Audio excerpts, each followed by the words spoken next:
Yeah, we say for me mama kwaba dodo eba United Showbiz Empress. Metna se say na ye de nkomo no ebe hyehye so. But ansana no mama sro na me na lucky ase oba wo twasini a osabo no homodin wo kitchen. Wo ye aduane kama mango ase Mango's restaurant East Legon and a Lucky's place. There will power aduane kitchen bia no. Lucky we nipa wo tre say obehwe ntimi da menu na say na enwumrei ochina eye Mother's Day me fa kwan so na ma wo hye awofo ene ye maame mu nyina Happy Mother's Day ai obatam bia da say efi o man panyi ho kani ye maame o maame Rebecca so ebepem ye nyina ye so ya me hu nyina afishiapa ema obibi ahyeden ekoso asenya minhira ema Ghana ma ane United Showbiz ne enwume nkoma yebedie ne emienu medofo mamenda me minua mwadi midomu adi wi a me de behyehyɛ so na yafa no makoma ne yahwem ne akyɛ ya adwembe bi osasumdwe da anase futu obi ba no ye de amaye ho me gidi sɛ nana Mcbrown United Showbiz platform eso pa enu nti de beka o bia na kwa akire na de ose boa na boa be bi ose ehye na nyema yeye nso ehye ema ne fefefe nti de di kan meda abrante fefefe anoda samwa beidu anoda ma feel pa 2 weeks ne me metna akonwan mu ma feel you're looking good. Oh, me that's it. Very good. I like your yellow. Me that's it pa. And then you may also why effect. That's in Michelle. And you may come my bedi. Oh, me that's it. And you may come my bedi. Arnold, pen was in the pain. So and I want us to go by our time this time. Yeah. And you can say bebro so your boy 11 on a pon nice. And you know, Arnold akwaba. Me just minia. Okay. I was saying you may asamoa fo nko na me no mu ahia ye bebo nkomo me free Arnold so a me call abrante a ye bot producers e wo Ghana omu twasini ema ekwa akire a ye ntimi nyi no din film ye pe producers e wo Ghana emu numu a me gidi esani din ebeka ho ono so de asamoa wonim se friend Kofi Asamoa Kofas media panyinin Kofi me mo akwa ba United Showbiz yeah abrante ho ayefe oh adai yasi aboy na da ye kama bibia be fa nyame ne hene me das nyame ne hene ampa Mr. Mamenda minya bema one enwumre ono so abeka me ho ma dwumedi ebe ya akono ono so e de asamoa ene me boni din a omuna asamoa one ti hei wo hene papa wo ya krachia e basi nimu Ghana ha wontumi nyi ne din free mu ene e kɔ ne English a wotua ho na e ba ne kuma wudidi a ene wudi hini kase pa ho ye fra no Bill Asamoa me dem ne hia dia na ya o hini omuno Asamoa akwa aba me ne obema ya dia na ma yeah akonya dia watene mu a ene so me da se waje penie me da se so to nsa fra me ani enyume be bonkomo pa o ha efe me da se o ha efe I will say me ko be mo twato ho ai mi ankasa me nia be ma ene enkomo a ebedi me pese obe ka ne nsem sade etie ne nti asem mu ne na dwen kire nyina mu no obe ka wonim no Kwame A+ Mr. Obi Asare Kwame TPP president for us by us TPP ni I just say for us by us oh, okay the people's project. Matwase. And you may akwaba. Me that's yeah nua. Yeah nua pa nua. And na Kwame ye bedin komo mienu. Na sa komo mienu no. Eye manika se na wo fie pa nti mo akwaba sonko pa.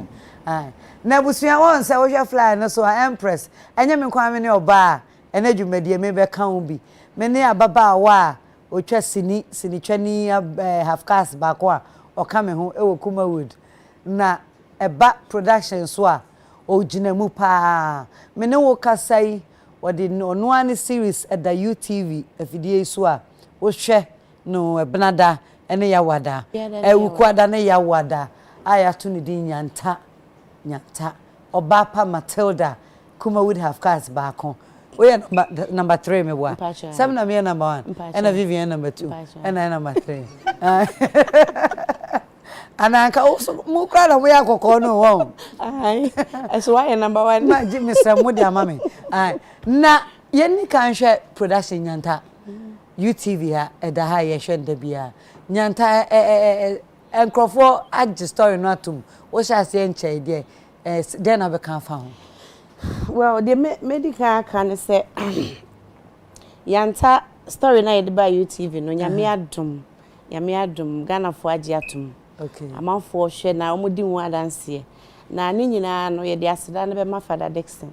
Na daroma ena ma Yanta so trendy. Enti no Yanta Ghana fo age atum. Ghana fo age atum. To see America say cry is our location na yetwa your second story. Nyanta be we ya my second one about. Wow. And we are and then come on back minuamo medical mama kwaba.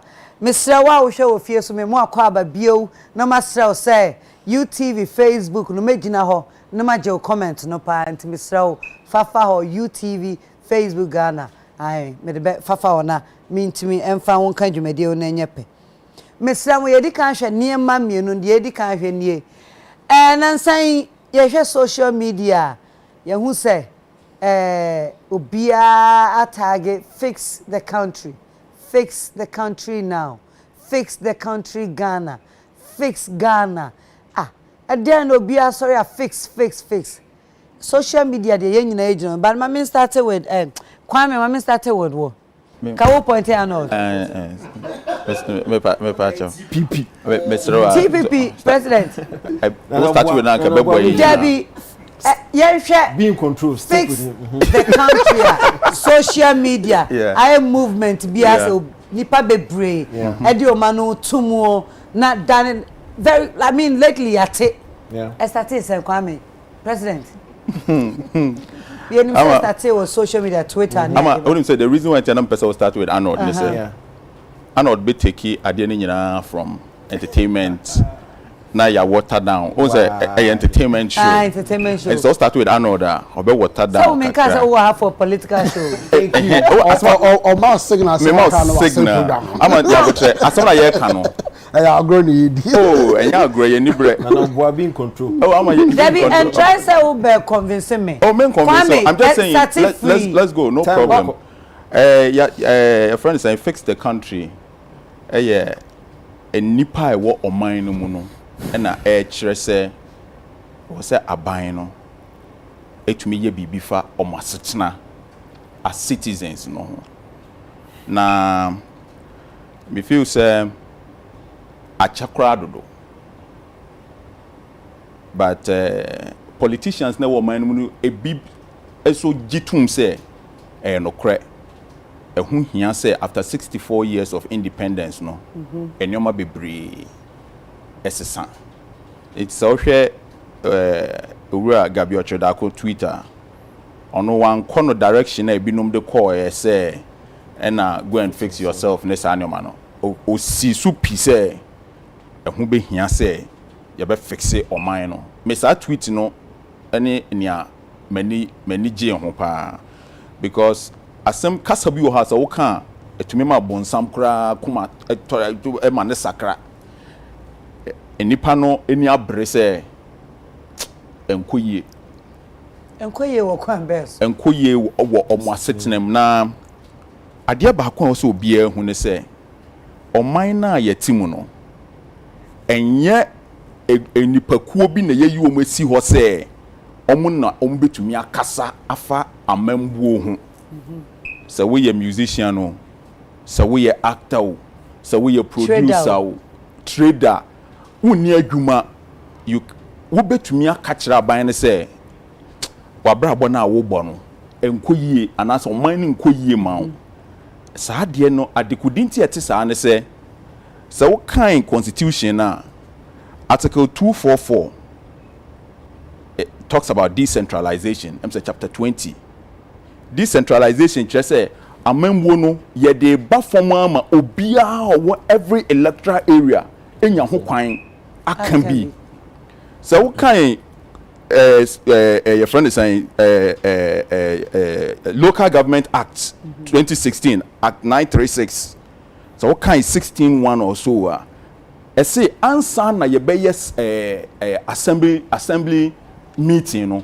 e was say member na ofi electoral area no okono ko bisa nkrofo say dan na hamu na nkrofo no kan kire ne say ye problem ni o na ono mfa sa asem no enko district assembly na yentie enipa na asem no na ye de akone akoka kire DC na DC so enti saa de na amra na ya hyehyɛ to ho no kire say oman na yetimu na nkasa hyehyɛ mra e wo se obi atumi sɔre no kasa no boa na amembo etumi koso at the same time beba last one at the same time kofo bebre nim say so kind chapter 6 of the constitution the directive principles of state policy so kind article 36(1) article 36(1) or say e was aban ma obi adwuma aban say aban ma Ghana ni bia enije say it has to make the people happy and so Ghana ha no wani njia you can protest it is happiness is a constitutional provision being happy Ghana constitution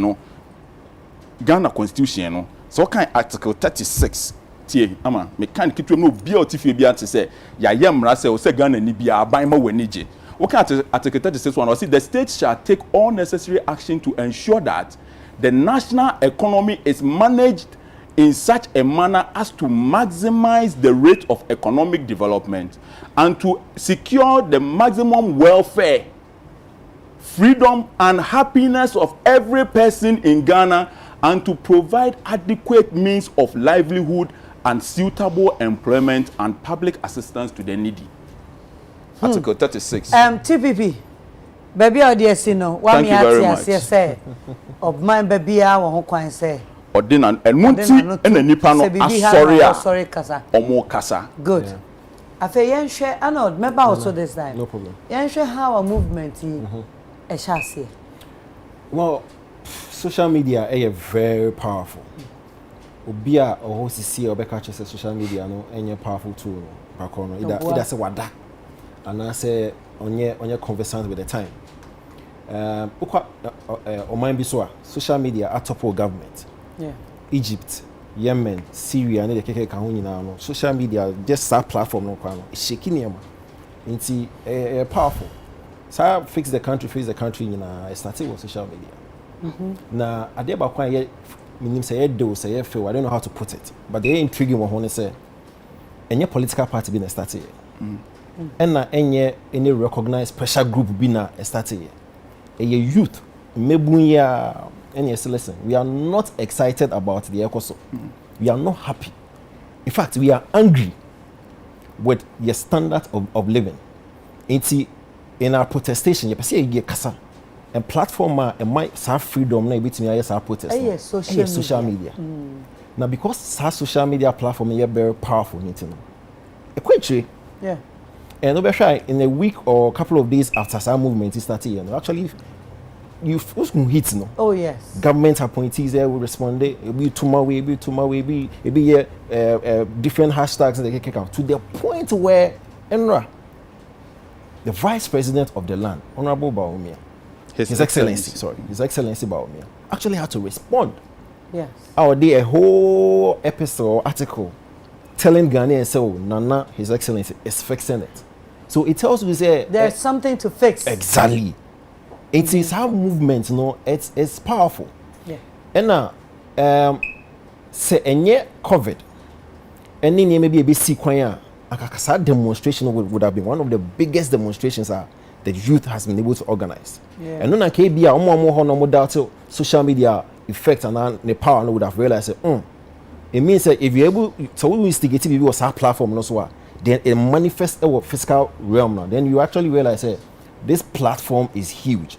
So it's simple. The youth can't be and you see, under normal circumstances, before I become MP or your minister or even more top hierarchy, you need to go through a lot of channels. And you'll be able to go to Jubilee House. You'll be able to call MP in office or even Parliament. So that platform must have avenue for the youth to actually voice out their frustration. And we're a genuine frustration. Kofi, you see, said Arnold Acheche social media was a general thing, but most of celebrities edi omuhu agim. Yeah. I be so entiase de ntia emfa celebrity we wanna say any on starting or den wagim. Oh, me hu ni say sabe celebrity so Ghana for. Yeah. Wonom nyina so citizens e wo kran mu. Na de tie ne say yebeto aba na mpinfo no campaigner. Aya nsama wo ka kire ne say mo ma yetumi na ye ba say any ye sabe me hu campaign message bia ya twere wo mu say fix yourself and I say wankasa ye bibi ye ba ye be A ye be B ye so institutionalized agenda na mo de ebreye mampeni be pre kunwa no mampeni bia be pre okọ ekura bia so say montoma ye na ye ba sen ye be ya amamo baby kura de omo bisa mo how no sen to me pen teams are putting manifestos together now omo kọ ekuekuo ho ekobisa omo needs sa di nipa no omo needs na enyo mo mbehia ene de ha omo ne ye kabom ade ye manifesto nti omo hu se aha se nkofo we se omo hia se workers we se omo hia se education for se omo hia se na omo kabom nti it tells you that ye de omo besi ho se omo be serve a certain interest nti se ye ka se fix the country I think say ne kwan so it's basically ye culture wo mo say ne mo ka asem be ye no monye we enye gidigidi bia o sabe ye kwato aba say ye bedi ye ho so ye to aba say obi mma no ombebu man no ene friend amamuo nti wo bebu man na ye tie ne say sane aban bi be ka say aban we enye ye de ye ba ye be ye ni ye wa ba de wo ka so be no ye it is a celebrity be edina no tumu a I think say they have the the legitimate right and audacity to do so. And President, I think 2016 inaugural speech, I say we should be citizens and not spectators. Citizens, not spectators. Just say, "Emayent nasi enrekeke." Yen fire hu engine. Inti se bibi koso na se nya ye wo ho kwan se timemfuo ye kire ya dwe nana obeje atum so se enema bebre policies bebre o wa aban de ba ya timemfo no ye kasati ai mesesan bebre even students for make some years ago no go adeba ko echimanwen say fix the country ni ya yebu atimi appoint ade bako mienu say we ni yes aban enimo ya fix my and as a fix the country say ya kasa fix the country na let the structures work. When the structures are in place, the structures will fix the attitudes of people, even against their will. Now, I'm not going to any people be never chrono because a cheer womb. So, chrono ya bona yanchia, a beer, and come no ye baby. Unmat going to nipa kum obia, o kum disi, and on person obia huno, and a nipa be so say, won't be kum nipa yen sumase, because a cheer womb, and radam. Sabi ya se patapa pietu, ya dem rane ro. It is a Mcbrown adwuma ema enema bebre dana kwam sabe yese ento bola ento ha o se ya attitude ne ye de hwa ne de beto se wo de to wona wo kodamu a umfa nto obiom when the structures work what take care mu na se traffic light intersection traffic light say I hu chaos esi wona na wo se we ba na we ko na we ba traffic ne adwuma obi akọ it brings orderliness so when the structures are in place obi beka se Ghana ni uti ha onye adwuma oye lazy bo kwa abrochira se anod onji ntum ana nana I'm very sure say nka yetimi hu so fix ebia doom so the structures no is what the structures ama bisa say edian potin na na meso be bisa ama say edian potin na ye adwuma wo Ghana ha nana o de yan fan say o de yan fan say Matt you are not here as sorry I said I'm making baby Nana they make we slow say we baby say Ghana for can fix the country you two and we are one of the celebrities no and campaign last campaign was na fix the country who punch the same movement no nana me dear me ankasa me dear me want to say there's nothing wrong in this country that needs to be fixed. BBI okay. The system BBI is working.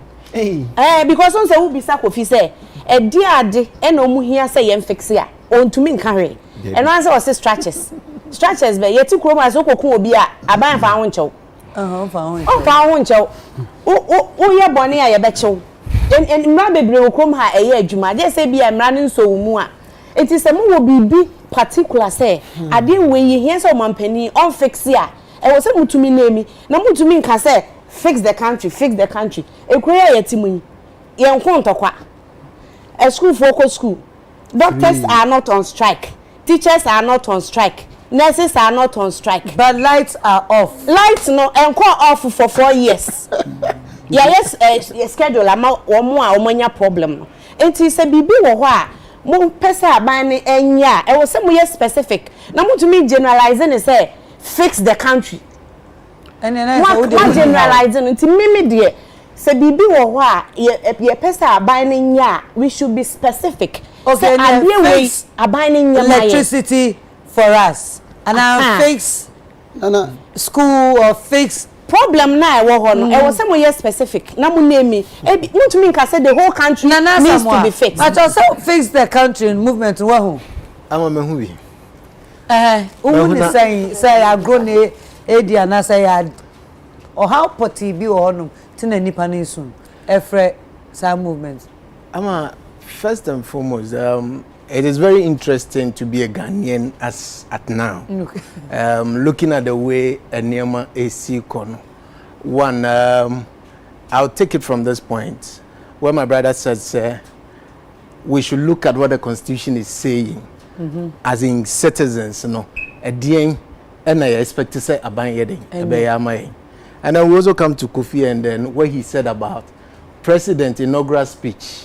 Okadian or say young citizens, my young spectators. Bibi higher yenka. Bibi higher yenka.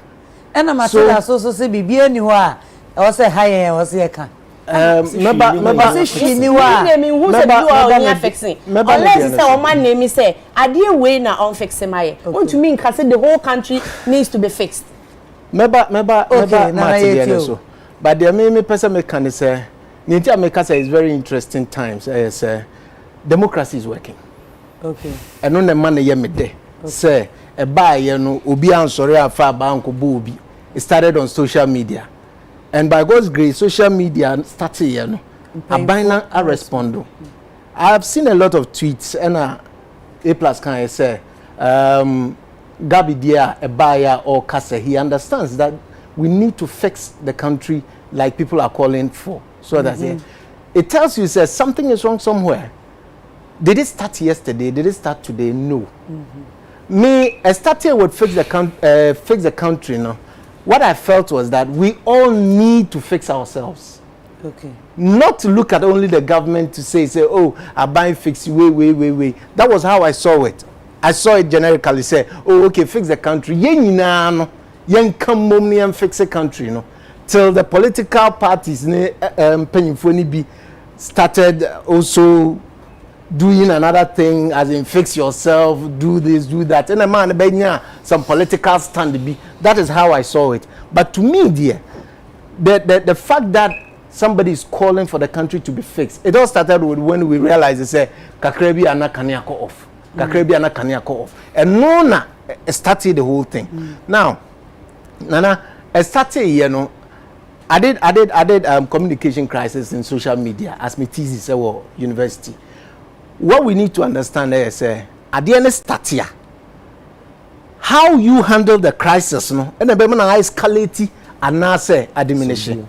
So, a buy you know, and then say, and penyumfo be free abemu, a very good communication or try to solve one or two to say His Excellency Vice President Ababel listed some of the things that they are fixing. As I just so there are a lot that needs to be fixed. Yeah. And Kayamidru Sabri. Sometimes what I've realized is that most often Bibi Bana se obi kokan. Then no be Jamaican no party be a China or try to rebut the Nipane Kano. But Ocean genuinely it is a call in the right direction. But media me feel say It is coming at the wrong time. The reason is that you're free COVID mukra. So who Entino say ye mayenia be breaching China fix the country na ya nto ye boase na escalate. In fact, ye ho chire that ba ye ho be chire mo. Yeah. Kwame, the problem right now is say microphone fix the country. Maybe some matter and also say there is nothing to fix. Usha dem pa aside unemployment. Say the Kwame kind. Aye nipa bi mu bebe say aye dum so no ntinema microphone started sa movement no. Into what do you think the people should do? Should be specific on the few things that they need to be fixed ASAP? Because they can't face the country in the What the people need to do is what Gabi said. And Gabi is very close to the government. And the vice president himself stated that there are a lot of things that need to be fixed. Sure. And that Akufo-Addo is fixing. And in Akufo-Addo's first State of the Nation address, when he became president, stated that he didn't come to complain, he knows the issues, and he has come to fix them. So you can't come and say Ghana does not have issues. This is a country that has exported gold for over 100 years. And the gold producing communities do not have water and they do not have roads. A man will fear, a wool will fear, and they never see antenatal. When we start talking about issues, young can't say ya buying be na de buy you. The people didn't say MPP fixed the country. You see, young Ghana mine ye my na. It has nothing to do with. Person can say, "Kwanyan Akufo-Addo but obey president no de buy." That be, but immediately we start to work problems. What men hano. Then Obia Bianco and NDC MPP. But Kwame, they can't fix the country, sir. I have a general thing. And then you are the potting and president and our government and fix it. Obia can't fix the country or can't war baby or no war. Did you hear no? Me hear me no, and you hear Obia or say Chuchuliga or Upper East region. I dear here be a area meteno light go off 3 days. So when I'm saying fix the country, I'm saying that light is off in my area for 3 dadays and it has to be fixed. Obi here hospital, Obi su scan in the bottom. Everybody is complaining about their own issues. And then I'm told that they will baby because that means that there are a lot of issues. No, even in the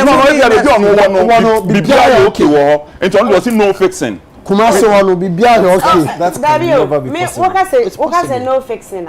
Make us say no fixing no. Answer who can say who experience a friend like doom so into yen fix now all of a sudden since when and I'm who say a crabia say a kwanye omunya car and continental since when I think na ye ni abaye ho so a ye who say Ghana na was say ye hihye ne ma yi ana I say all of a sudden ye nim say COVID aba okrobia ho akire no sisi a ye wo mu wokwa adrochire wokwa hina obi a nwachire no na saa bre no so na mo so no enipa ni bi so ama o mo homene so say yen fix it identity time na ye dey yes ade no so no e na chama kan wrong timing because see a obi a wo chen time ben wadarumo ye ma COVID nkwa ansa na e was COVID ni ko na ye nim do obeko na economy no start say enema ye kama ansa na ye wo bibia yaka because it's as a ukasa politicians.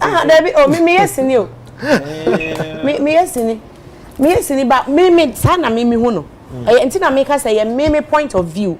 Enye baby a metie efu nyina na me represent wo mo. Me personal view, me feel say sa niema na ye can fix the country no.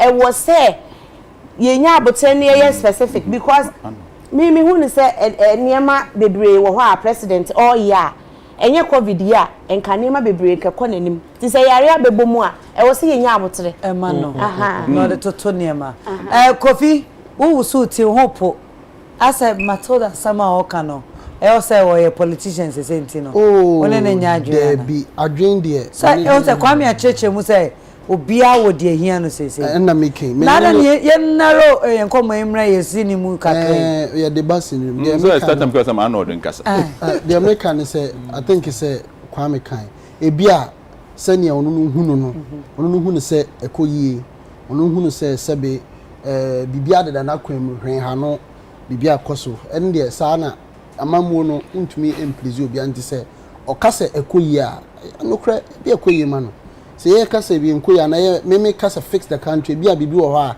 I need to be fixed. Now ubisa question say what specifically yam fix it nana krom ha yan sam dosu pa problems are in fixing no e dosu anhwampo a aban de so into me fixing ni nyina obia be ya kakra na de ya meka ne se enka ba omo share no omo nya no pe o they should just do as was promised so aban bi aba enanka ne all can ne the problem no can fix it so aban ba no ka say we are going to make sure that the judicial system is going to work free and fair. We are going to make sure we do this.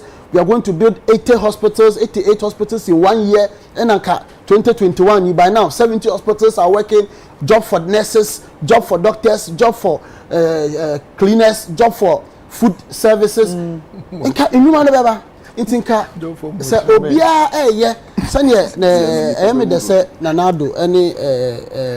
Vice Ababa better say yes, indeed. And even before admitting, during campaign time, Oboka said, we are coming to fix the country, we are coming to fix the economy. We have the men. And one casa. Yeah, but Nana. Yeah, until Mimi want to say, what do you pay your problems no doso. On to me, Nina. But you know what, 4 years obey you. What the onion no pay emaye. And I'm sure, yes, Anna. And also, sir, fix the now cover celebrities idea. The reason I was a celebrities mpo edio mu jimu kese pa the fact say nipa bebre why these celebrities na ema nyoma bebre ho ko moso ete omoni ehu obo ansan bebre ko onim onte ase obo ha de yake program is super na ote for the first time say obibi say kra ekoso nti no celebrities wo ho kwan enti na mete say PRO Ghana Gas Mr. Ernest Kofi Owusu Bempa didi celebrities be atem no na say enkoye ma mesa all kase celebrities bia wonom kase fix the country no sabi ebi ejimifo ebi mu anko school omo ntebrofo mu nim atro ebi mu social misfit just kobolo ebi mu entumi kwa ento aduane enni ene ade amifo sabi penny part se wodadwumekuo kasia no abanye ye sika tax and you do tuawoka wo de utumi aka wadwene na obi be kana adwene a wo se oye social misfit wo de amfa say celebrities mienumpo and aka o kasa etia wo mo wo de amfa say nipa mienumpo just because they are sharing and opposing nutrient minister na mekano omo no wadwene ko bankuo mutino o kan sem say no hwe statement obetro to Facebook wala very distasteful. Okasai pao. Pa nana ewa o ma me kwan ka meka nkakra. Me so kan kakra bi ma me. And this is coming at Facebook and at Facebook. Ntwato so. There be Ernest Owusu Bempa. Pacho ubo Facebook Ernest Kofi Owusu Bempa ni Facebook page ni beba. Abrante be o Saturday blue o space. On the trace any be obi so kwakan a obehu. And me share in some oka about celebrities. It's very distasteful. Yeah, abwa papo. Sabe was catching obi a enche se woni nyansa chen no bia yetie ye nhye quote motai bia ye ni hwe da bank account m ye nte office but I don't just say sabe otafache wadwo kokan maybe and on one actually you and I'm reading exactly from his Facebook post or say Ernest Kofi Owusu Bempa writes the temerity with which some so-called celebrities dabble in politics in this country amazes me at times. I just can't get my head around it. No, I have been holding myself back from getting into the gutter with these self-styled comedians who dabble in social media politicking. Why do these entertainers, and he put that in quote, think that anybody really gives a crap about what they think? Of course, this is the downside to social media, where below average intelligent folks who can't read and understand English want to teach the president how to govern. Hey. It was but the politics of attrition and patronage isn't going to help these social misfits and their backers. President Akufo-Addo's resilient dynamism, organizational acumen, and political astuteness is changing the game, and he's fixing both pandemic and the country. COVID-19 has continued to devastate our beloved country like many other nations the world over. It is a process, and the president is delivering on his mandate in the midst of the challenges facing us as a country. The noise being generated by the so-called celebrities is akin to a drunken behavior. What exactly has these celebrities fixed by themselves apart from their fake social media lifestyle and living on borrowed glory? Some of them can't even fend for themselves, let alone fix their boring life. Go about borrowing from people to support their fakery, and some are in debt and can't manage their lives and yet are yelling at politicians. These guys need to fix their backward lifestyle and build something for themselves and get a life. Kofi, Nana. Akwane di atemu. Di atembuta. Arnold. Yeah, you see, before I call Mr. Paponde and so. I mean, Matilda, any bill I make a statement or her, I'm not too comfortable. Especially with Matilda. The fact say or can say there's nothing to be fixed. I took it with some level of shock. Say Auntie Matilda will be a tip I bet on platform I can say in the country Ghana. She knew why it needs fixing. No. I mean, I think that's just, with all due respect to her, preposterous. I mean, only to me can't share me say Ghana, nothing needs fixing. I mean, of course. I think we should rise above the politics and be blunt and truthful. Everyone in paying for no sometimes they expect us to speak truth to power. If His Excellency Baumia in your time I listed a bet Shenya fix here. I'm surprised Matilda is telling us that nothing is fixing. Because some more the helm of affairs I admit to say BB will why say fixing and they are fixing it.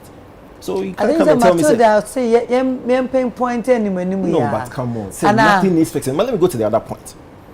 She said it and Bill supported it. The fact said, okay, Bill on account first. Said time and know you're wrong. COVID. How? If I told COVID no your tax. COVID no your income tax. COVID no your fueling station. You're free. Yes, COVID and COVID down here to petrol. What has the timing? To take the water and the light back. What has the timing? You are spending 19 billion with the standard of living, with the hardship that people are going through. It's a timing and a COVID. What? I want us to move to the fact that some celebrities also saying we should fix our attitude. And some of those who say that, they say Ghanaians don't pay tax. Mami can't say Ghana maimu happy. And as a ube shira ubia utia tax. Ube bodua utia tax. Ube bodua ope se bodua ekunipa ube tia tax ansa. Upa akoto shinap se sia sa odi ko bodua. Ube kona de we bi etareso. Enye wedding invitation o. Eye tax na etareso sa ano. Eye omoka se Ghana for tia tax. And say ya na yemi wanwa. Uto petrol 1 liter bia beto bia no. About 3 point something eye tax.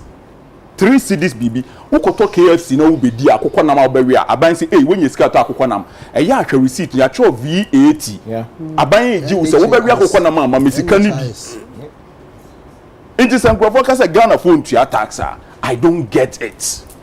Ghana phone to tax COVID-19 ni ba ye aban aboka 19 billion $3 billion. You see the beach chair biane and so now we catch them say go and fix yourself. Ama when we Israel for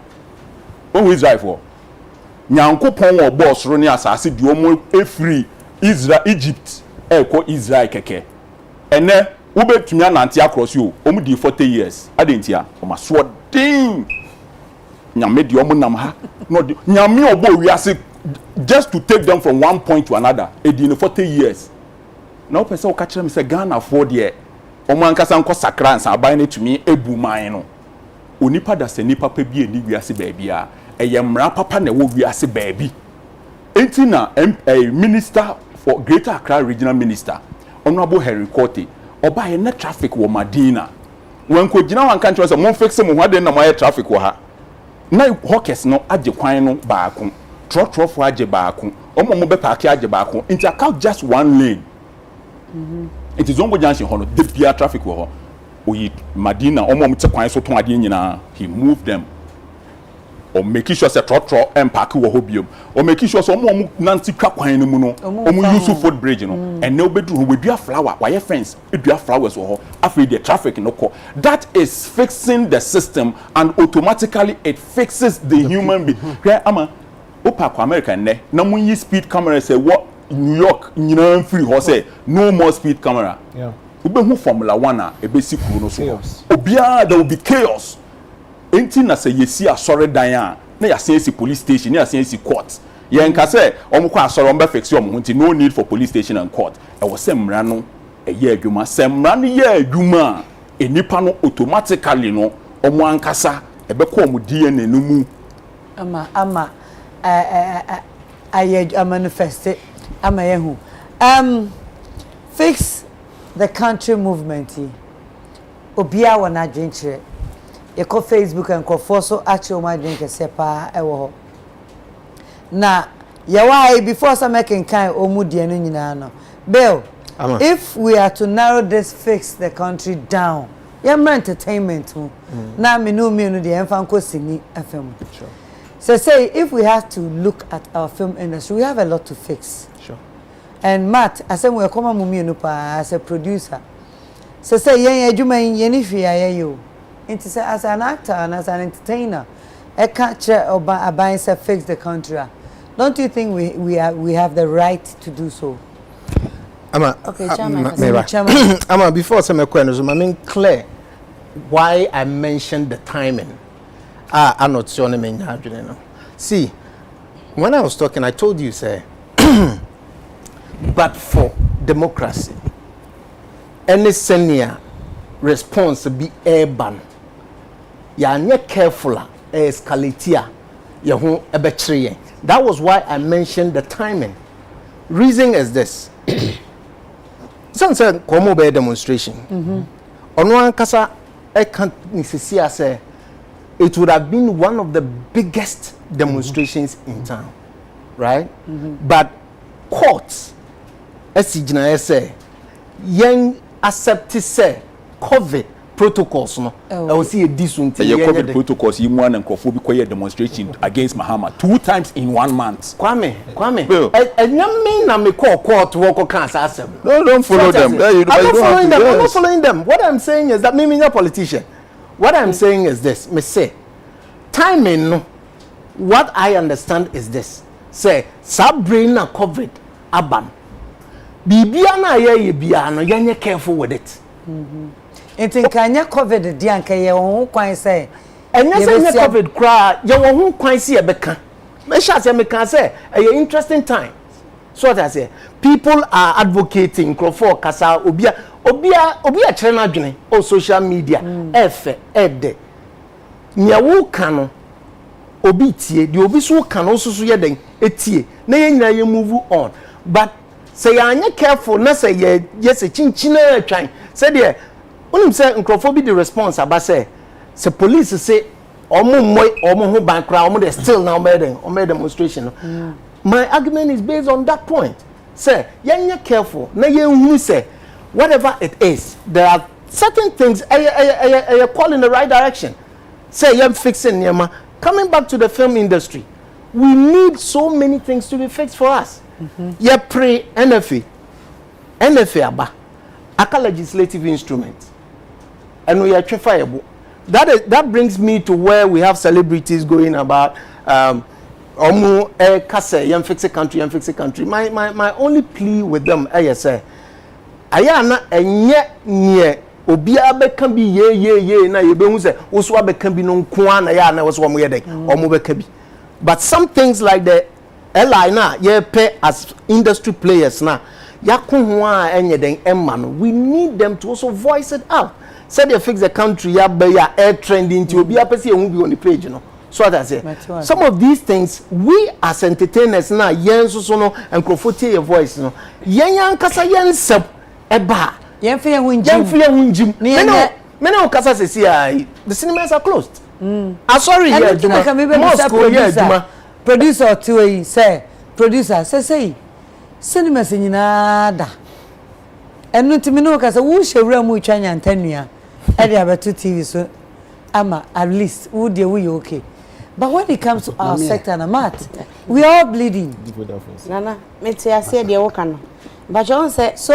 Young customer and what say a sector no there should be something. I had a specific. They should fix something for us. I had a specific na make a neighbor. And Kaye say no, ye movie no. And Kaye bet to me as say, ye movie producers, actors, actresses. Ye here cinemas. Into president on fixing my yen. But what you say? They are Canada though. But this is the time. You bet to me a day. Aka.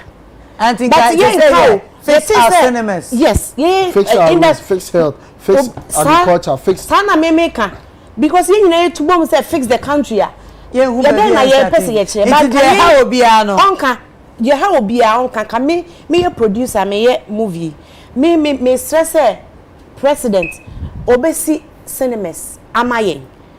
Region bia ye be. You hear cinema. But you say me cancer no say mo ka bom na mo generalize it there. Nothing needs to me e be chance na who dey fix it. But say we specific say me ye actor, me ye actress. Me stress say cinema ye me my na say ye cinemas and my ya. Me feel say president tia obehu say enkofuko we omu hia we ye ha woni. But ye tin say yes fix the country na obi asori anu a fix the country. What then I won't fix it. Okay, into what they found hono. They found and maybe there. So they no back no. I would try but you say na ni say ye ma ye the pressure no. Eto Matilda so asama ye nua ba ne kan say no. E an afterthought. Okay. Ono anka sa dwen ho ne trim hu say. There be plus untumi kasa. They make kan say. Matilda say. Wo ne me nya age. Aha, me ne wo nya age. They make kan say. They ma make kan say. Ye hia say e be fix Biano.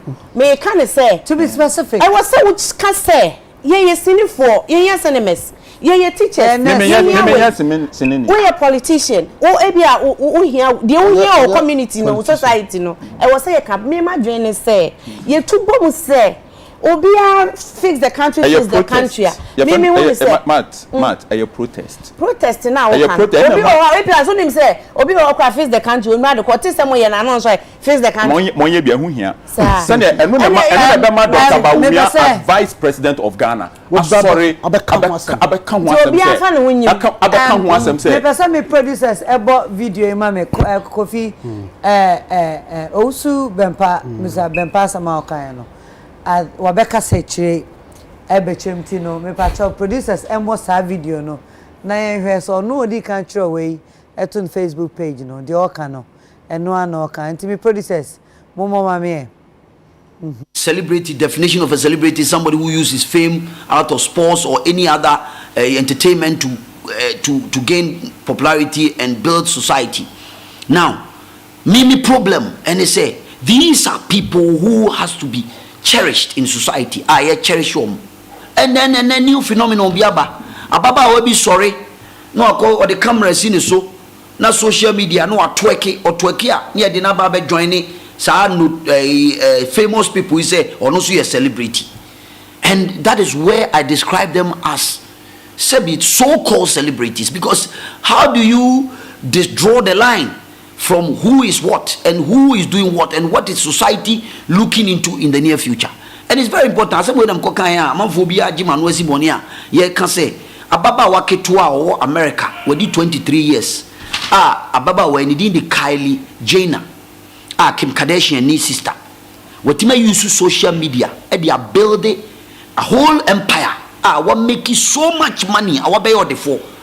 As is saying, oh, you can't billionaires. Oh, we as your account. Need the say, I like makeup, I like social media, and everybody is following her. The girl has made so much money. Now she's a billionaire. Yeah, Africa ha. Near zero ababa we be at twerky. Near your home press conference. Na ye can wasem. Na media no who's supposed to shape up the opinion in society, putting at the back of our mind the cultural values. You're very passionate to me, and I wrote an article trying to draw the line. Say, look, as I'm watching to be in ball, and you're famous, and more mining needing papa, no be for camera and scene so 5 minutes, no a twerking, no near some way bepe, no near match the bepe, no ne sako de ne satawale bepe. And you expect a society to accept it? No. if we say we are fixing a country, there are any other problem here or here, because society, they are role models. Celebrities, they are role models. People look up to them. Into anything that you do, you don't expect your little daughter. No, baby, social media, edi. Baby, social media, na baba will be twerking. Or best copy no. And it's against our cultural values in this country. And I have a problem with that. And that is why I raised the debate. And I can see people are insulting me, but I don't care. The point is that you cannot use emotions. What is right from wrong. Ghana, your constitution and democracy here, Juma. Until be sorry, also be agitated for anything. I don't think there is a problem. The Oha I say Ghana for Nina Tia afi na mehu say Ghana for e wo gidie sonko e wo Kufuado ne MPP abam say omon kwani the only political leadership obetima fix the problems in this country. Etina Ghana for the ahohare ene ahopepre all over social media can say fix this unim. Most of the people within the government setup, Zebia is an attack on government. I don't think so. It's something that they have a belief in a Kufuado. They know say Kufuado need the only person or be fixing only Baumia, only fixing the mess in this country. And I am so happy for this government. Say we etimiaba because enono chire ahonkeka a chire say they want to demonstrate say a byway is the only hope that they have. Probably they may not have this opportunity again. Into free education or the bayano, a child said the government of a Kufuado on his first term is fixing the problem in this country. If you agree with me, say fixing the problem, say every individual person across in this country must be educated so that we can understand how to read and write and move forward. Mijidi se krobi to say Dubai and any other countries in America, no, they started with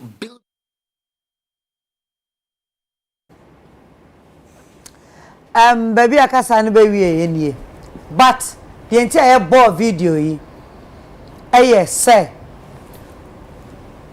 also been pass mo through Facebook no as a way afterthought or be watching same bi mu but then try no minim dey say boy bra Arnold this is a gentleman and boy bra opposite the same thing no abechi boy bra means it's opposite dia fafa insiso oh yeah he's confused because who kind the otroye no and what coffee red no any the okay yeah as brofo na no ye din brofo no otroye na no and na kasa emu so there wagum no pinpoint at what should I achieve damage control. Even the damage control no crowd was messy. It was not it didn't make sense. But clearly you be say after the Otroye no e be amafo nim na kasa no kasa the metesa amafo be didi na tem clearly see Ghanaians are discerning, you know. I mean they're level headed. It is a wouldn't same who they will tell you. I'm sure some pressure be our no, and also no. Let me just backtrack and see how I can do my damage control, and that's what he attempted to do in the video. But the Ochoa and attempt he couldn't even justify it because the Kofi Ekayana. He was all over the place actually disrespecting celebs and entertainers in Ghana. But here, or try so obey so any as a wajam when you're money, you'll be on all Turkey. That's hogwash. And then the Kumikwane is the comparison about Kylie Jenner. No, the means of Nankasa are ignorant. He is bereft of proper research because Kylie Nankasa no. Seriously, you know. Kofi, they are trying no. And one have a cheche no. Nana, me hear Sanya Abranti no na or try the broth na minim say.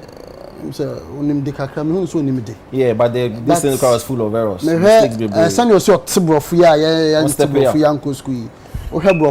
Facebook ya mistakes be brewum. And the other can wa you know and your tray, you know. Acquire say be time, but I mean say I don't want to call it ego or pride for him to just say some man can he.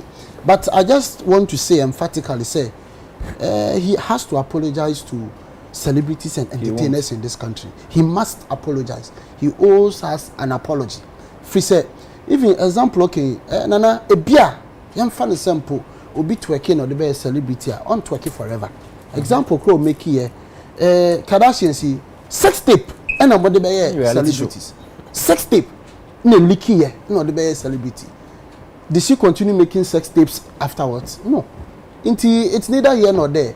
And I think over video I say I don't know whether he was trying to justify or seclude or to define celebrities to mean say because when you say celebrity say no kind footballers so now we can politicians celebrities or no kasa or two or Okufi Owusu be so a celebrity and so I think that you should come clear and apologize sebe you from ebia and no can be say you don't do things with emotions and what's the tone of the article not true now he did it with emotion out of anger. He can't wrap his mind around nipa na odo kotena ho no omampani na o ma wadwuma wonye bidie ono kra ba be ka se no kra meji tu say problem so me ye hu adwuma vice president say problem wo ho your president no o ye hu adwuma na wo PRO Ghana Gas PRO say ye nyansa ye jimi wo ye wo skache to na ni nyansa Kwame you be kan fa na mentimi come next topic when them person dem time ni ye adwuma unuya asama the otro ne the obekan na udu unuya question mi na say kwame de ara nyam na me nuya no nuya no osu be pa o ma asem na bo asem unuya bro for otro ma ye enya obi o otro ma ye nuya no ntimi ntumi kasa o munya bo na the video yi asem mama nkasa okay mun kasa uni mama ne o ma kwame nkasa beba make up because to be na kwame nkasa de me nua ye afuto kakra be na me de be ma de me ka kire ni say ye nyina ye nuafo so asamba ya no munsusu mfa komanye den enka munsusu mfa brofo nka bia brofo no you see no ne de kofi kan ye wa ha no too harsh disrespectful very harsh o dey say oba ya video ya hwe ya opese o chirechire mu wantimi anchire mu ankosi babia o dey ka say nti na me ka say asamba na Kardashian no kra Owusu eyi wo de ne oya na we onu o papa kra ene ayege nti ye ne mebu anu ma emoso mpo emfa metu ye fo na onim ne ye medewum ne say he is not talking for the government.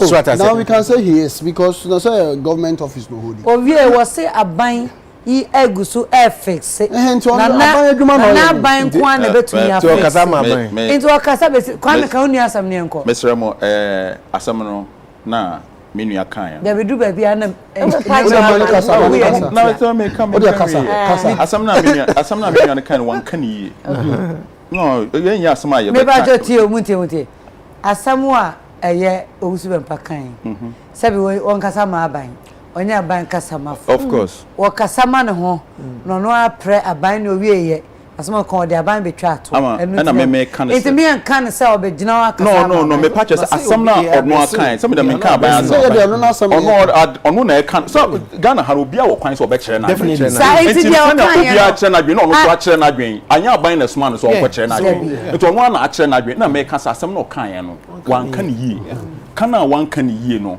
ene say say the emotions na o kasa me enfan ono the emotions kan asam no especially the other in yet hey chairman kofo bibre nim na education background me time na MPP for year campaign and me full stage Dr. Bawumia Kasa 2016 the last lecture o kasa we me na me PhD stage no so next so what you say I didn't have a degree I didn't have anything but na MPP for who say I was a break in their campaign like the president himself said. And in fact, metie asam na menua ne kan na ase enkrofo bi wo ho kwan so mo kasa wo mem na binum de we are celebrity you are not fit. Look, when you study public policy, and let me tell you something, when you study public policy, in public policy formulation there are two main actors, formal and informal actors. The formal actors are the executive, the judiciary, legislature. They are the formal actors in public policy formulation. Informal actors, you know, you harness your interest in policy that is about to be made, and if we don't influence it at the initiation stage, ebe missing. And so all of us have a role to play, and there is no. So your friend is saying, and I mean, who me lecture or UTV and pay Dr. Santi. I don't know me public policy. But pay wako school pa. What you say? I know wako school. Yes. And you know, yes sir. Omoka your friend is saying, celebrities. Na say kwa dia to nyom say obi anko to abama na nadia. Odi se oto. And onim nyansa. But oba no obeka say Numso ados one say we are hwan awo beka bi da bi enkoyi enkoyi enti no enya ade a ye be media na meka kire me nuane say e wo say o person papa bi no ye den no ka but ye nyina ye wo hai say bufuo ba obi a ye bi enti ne hian so ono abeka so o e bi asama me kan no e ye bufuo ne ba ye ne ye de kan because MP for in some be can dey sa ade chia no no aye dey or retract here eye papa na efe no owusu bempa no a wunim no ntia na me kan wunim owusu bempa he's a very nice person or ye nyina ya down for kofinya abotre wuye wunkase bia woni hu da bebre na fe obi a no eh ntinya abotre me patch say he's a very nice person but in the heat of bibia no obi atumi make some way what you think in here say obe retract as no kind no apologize say look I didn't mean to hurt anybody or insult anybody. Okay. He has so many opportunities. I hope opportunities maybe so no dey be okasa. I hope so. Na on share. Jimmy na do. Yemre no ntino. I feel say Arnold. Am I go fusa. I say yes emotional yen. Baby da ya na ye kasa me emotional after why. So no one. Am I so ni oni marking ka oni next topic aye nansanya aye ma me hwe drink like akra man no we bia dodo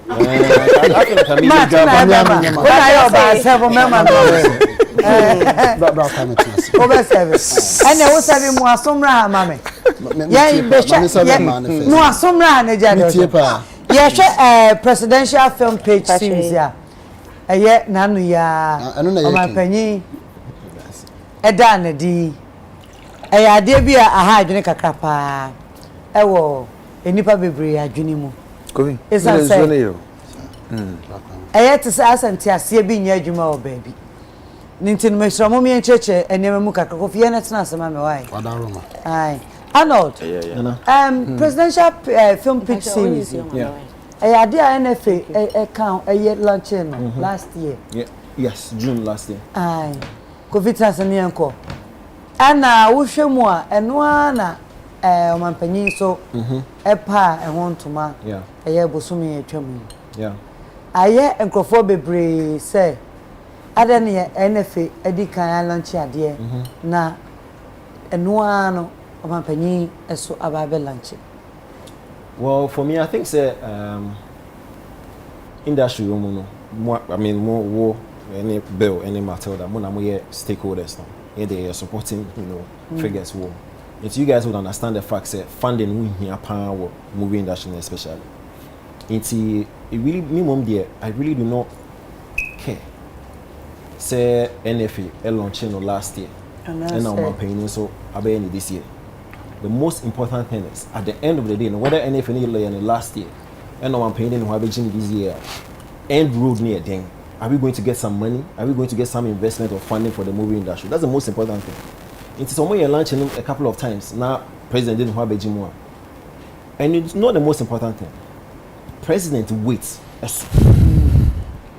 Picture no, say more and more movie industry, producers, directors, and the KK more exhibiting more works to potential investors. Someone you're interested in, skydiving, abeshim. Now, mind you, Sanka NFA no kwanye ya ebia the number of investors are can be interested and can be attracted to the project but once the head of the land president didn't want beji media it means our interest and every investor every foreign donor say or go into any project anyway be an president who bon the person will set up. Because the president who have a gym dia and enya dia to JJ. Okay. So for me, I feel say even for the president to accept or the NFA to say listen, let's impress upon the president to come on board And president in the time in your time you understand before be accepting it means say he must buy into the idea. He must understand the concept.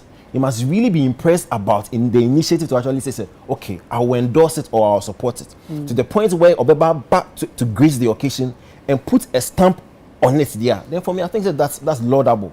And look, there are different back investments. So, okay, now the president involved in this project. Let's support. Let's go for it. Okay. So for me, I think it's good. So Kofi, a presidential film pitch series. We a producer. Yet to say, National Film Authority, a Juma, a Dawmanimu, and I said, I know that can Mate a deputy minister designate Mr. Kreku Mate Watem. First of all, congratulations, Mr. Kreku. What can say a no one president? I didn't want to Jim as support because of say easy. Emma, film producers, no better investors, no. Abanti no sha the same course and one and I'm not a film producer pitching no ye nipa bebre saying na ya ban no sika bi ode beto ho ama Ghanaian film producers na ya beje na de akoye sini na abostu said de be e kan ye so ye sector no but akoya ye senye sananti ase no te ntase na akoya se producers e wo Ghana no kra no mun shada nim hu bibia and once I'm to say a lunch. Edikan me bo anything abaso. Okay. I think say anything no National Film Authority sinitwam any sinitwafo nyina ekuo baako a abana power wo mo hwe nyina yeso. Na National Film Authority no. Na my idea I think say film pitch series no last year October ton na started the whole in started and from that time, you know, we hear the progress of it now. Though at the time, you know, some of us were not in the know, but looking at the results now, you know, the intent of the project, you know, industry, you know, people with great ideas. It will even help teachers because I'm even aware said there's some workshop sessions, training sessions near there, which I mean, and they're kind of mete, you know. Which is very laudable. Intino bebo mabasona adebakwa mesre ne say omuma omu communication no NCP kakra. I feel that there is a certain lapse in omu communication which may not help or make their work any easy because ebia menamante but ohe time president elonche ade no how information no ekwa so fast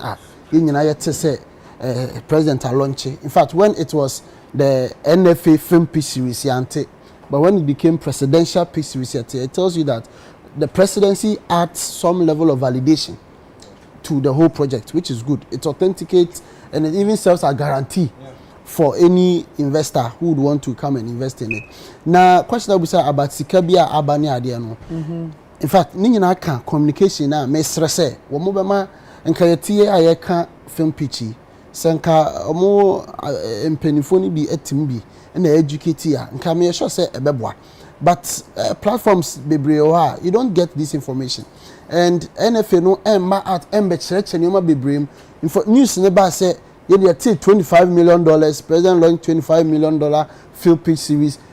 In fact first time me tell no obi na dey say me say sikaba as a president, I'm a sinitwafo 25 million say yemfa nkotwa sini a che say yenyina yekope bi na yaje akotwa sini but entesa and no nanka mesre say NFA no emra at embechire say oh there be president emma yeske bia $25 million any baby president entwa sike bia mai na the president can say film pitch series no president say what the producers sinitwafo ewo afabako any investors distributors sponsors etc eso ejina afabako na obeka sa distributors investors any producers abom na mode nkita ho na nkita ho di amukodi koda ko kawasem kire producer investor na yebama we hia no ko kawasem kire no na wo kawasem kire no wi a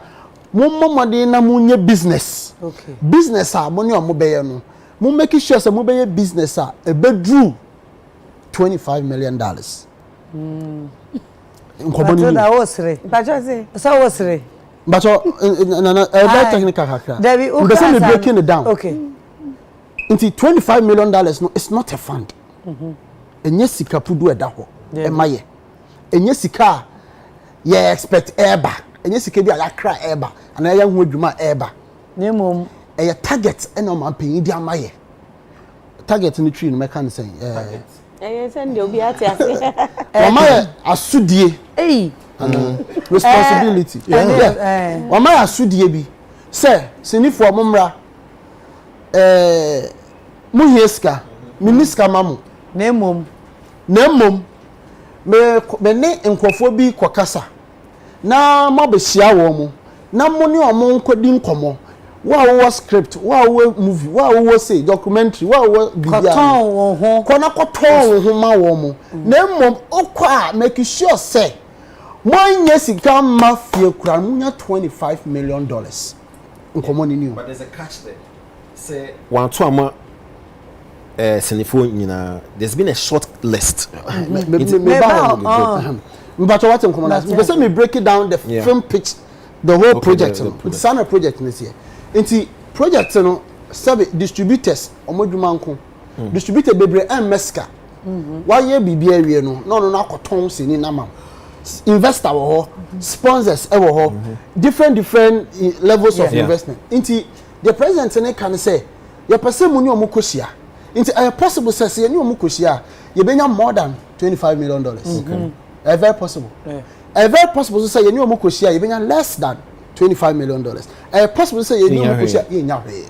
Nemom se enum kosia na business dia. Yen try na nya $25 million. And our man penny and a president a project no so chese. A PCC yen to me case producers e wagana ha nyina ye unya baby cry enye program. Stadium kwam ye say e be ko. Enti ekwame so na omo ye shortlist. Enti omo call for films projects. Enti wa ote no na we do project aba na omo jury be at na say na omo aye selection. Enti no omo yi nipa 25 out of 100 now. Out of nipa 100 omunya ye no omunya exactly nipa 100 according to NFA website no. Nipa 100. Sa nipa 100. Omu de to so mu pe nipa 100 and nipa 100 no mu. Enu de minim me hu some information by information a me hu no ne say omo ankasa page ne say they had 100 entries and it was shortlisted to 25. Okay. Sa nipa 25 yi how the man say nipa ideas 25 and project 25. What about 100 by nipa? No. That be sa 25 yi na ye de omo kwa akohia distributors, sponsors, investors. AG 25. Let's be at $1 million. Until the target is ideally on the average. Obi ampe business a better worth $1 million.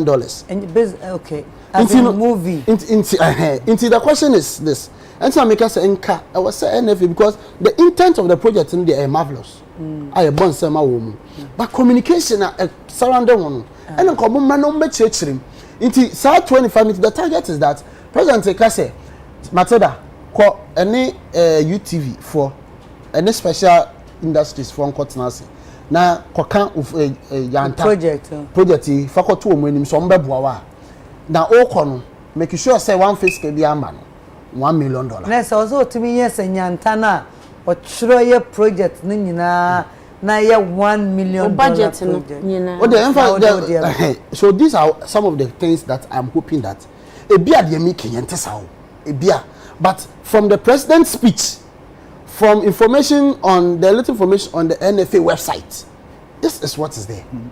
But you see, you talk about communication. How come CBT or want it?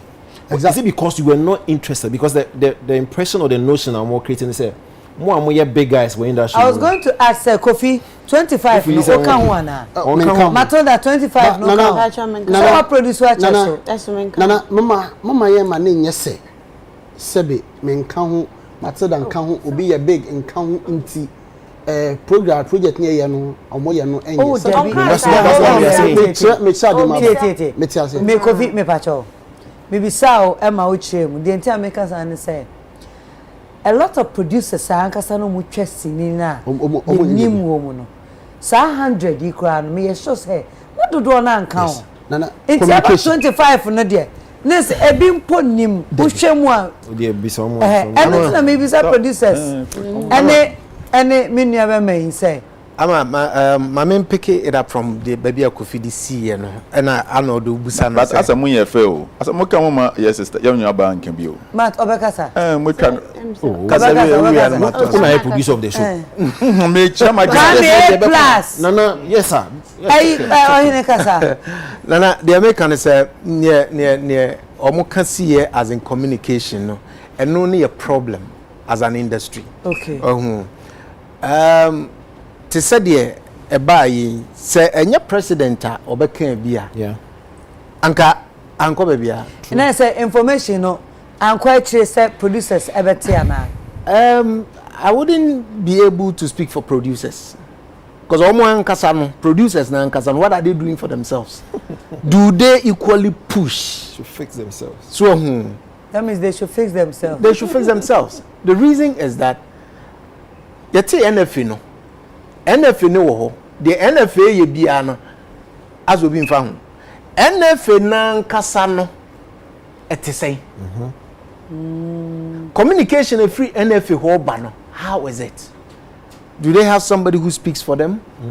Or kasa or can say? So NFA they put a lot of on their website. On their website. On their pages. You see, you should know who you are dealing with. Okay. What I'm trying to say. That was the problem that I had with the Creative Arts Council. And some omobeti leaders of associations are omobe creative platform.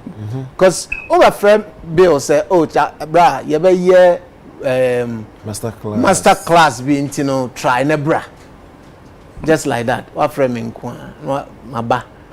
It means that there is no, first of all, there's no structures. So one thing will interest you. Unim say even the letters are a call out inviting people to the launch of the film pitch series. No, there was no film group, not a single film institution. Yeah, but there were filmmakers in there.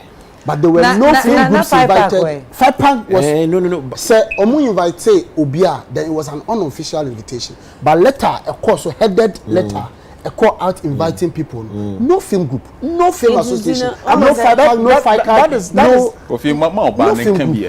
Program has where your ban free. Enti nese me pamcho. Nese NFA first of all cry no. Oh, Kofi munya meni. Matt. Nana. I say pumba so more attention. Person man you me can. No dey you Canada. Ai, Kofi. Communication ko for our problem. Our how communication no. Showuti. Yeah, Yankasan. Who dey be CBNC. The leadership no. Your problem. From A to Z. Film industry. Because yeti ha ye ka say on say na asamaba you see ye launching na e was a filmmakers producers ye were 5 pack film producers association e wo ho a producers nyina wo so e so obi ase wante oh president academy who James Awajo ho but so James nyon nko ane wo ye 5 pack president yes nti na bi ono no koy but Five Pack was not invited. It's not on the letter. Nti ye wo problem. Yen kasa ye wo problem. Ye TSC aye kan ye industry nana asok omu gina court. Actors Guild omu gina court.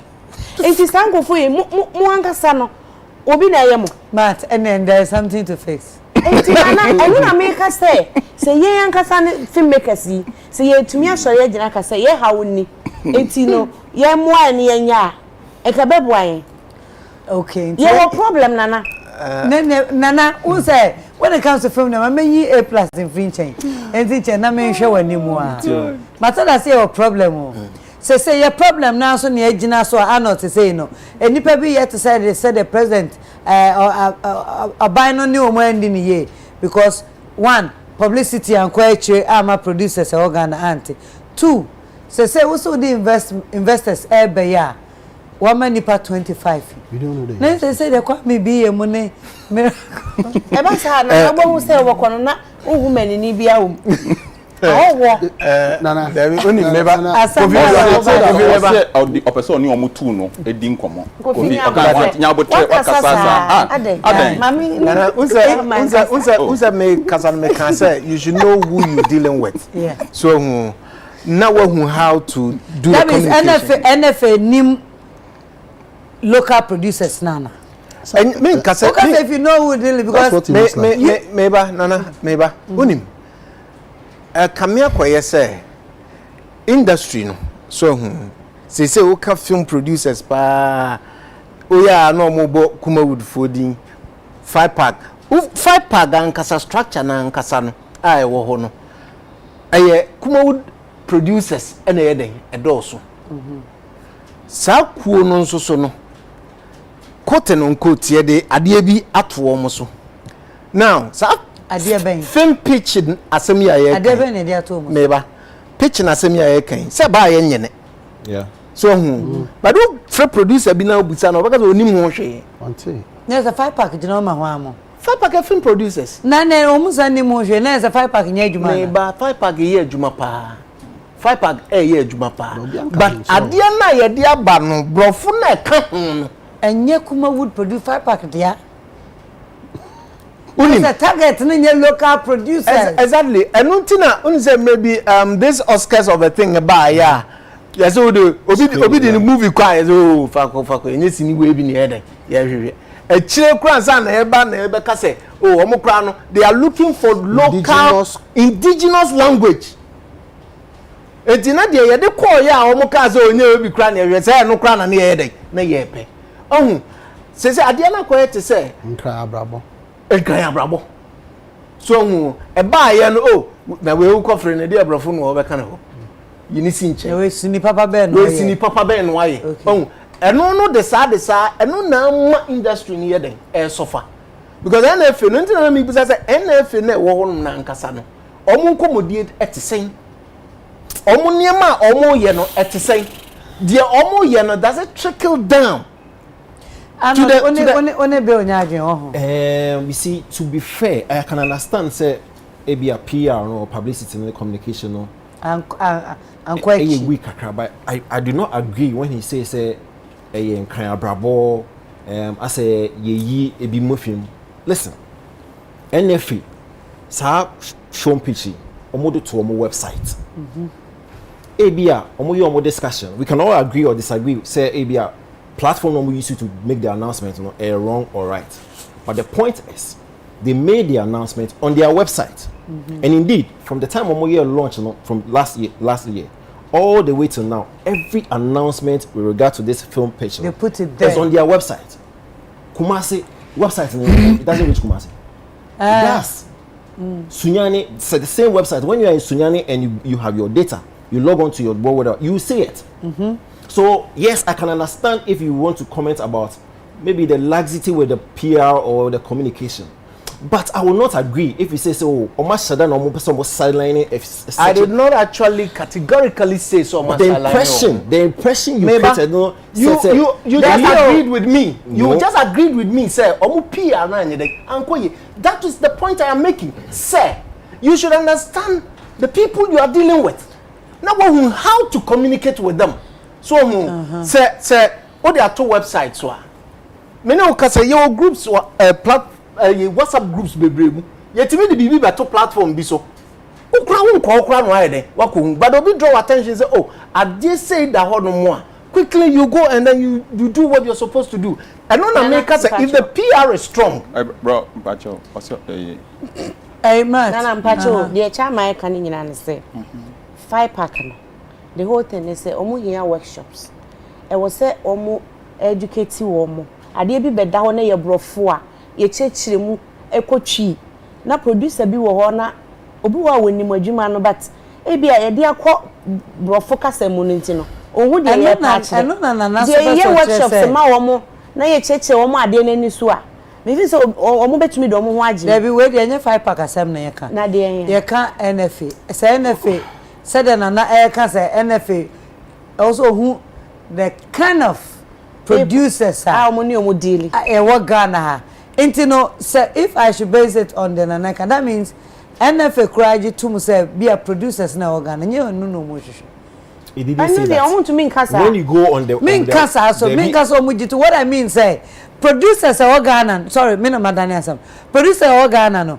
Omo maybe standard do the NFA. The announcements was open to all.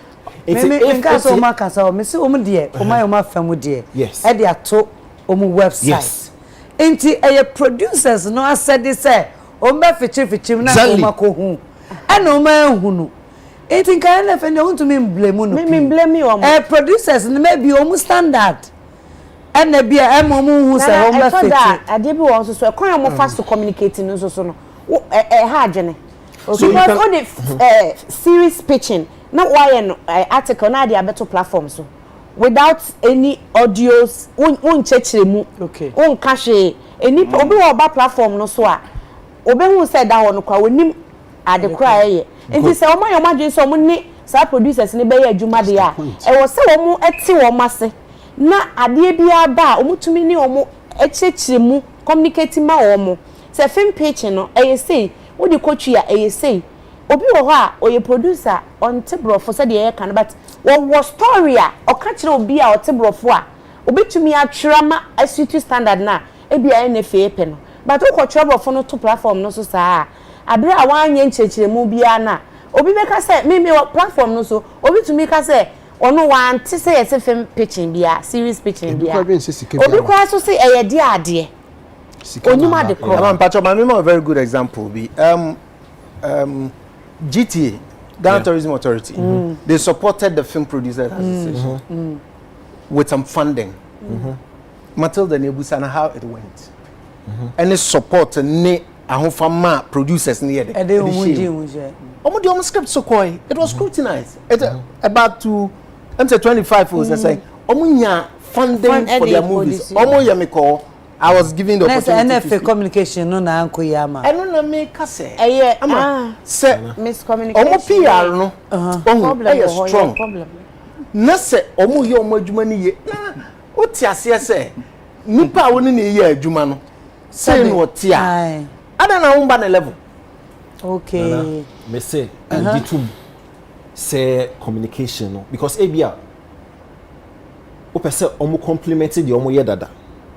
The fact that omodio announcement at our website, no, there's nothing wrong with it. But if you're not person, okay, let's improve the communication by saying, once on the website, no, send a PR person, send your communication in your machinery to actually go and get the obey.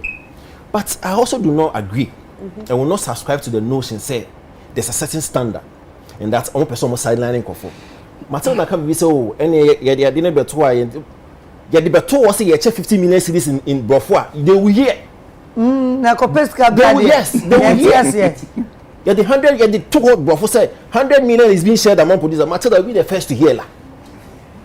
Nice, Matt. So what are you saying? Me say beko commercial break in back of you they can never can. Anamenko break. Dabi, let me say about I would say ano the many ano they are doing and I appreciate the fact that he admits and I'm hoping say NFA no so 8 years say communication a key wo modwuma no mo ye no. Yeah. Sabe one more ye pray say NFA act bill no yam passing na enye one more Mcbrown nko a. Nti we are film authority no. I say what your publics are. True. Once you know the kind of publics you are dealing with, you serve them accordingly.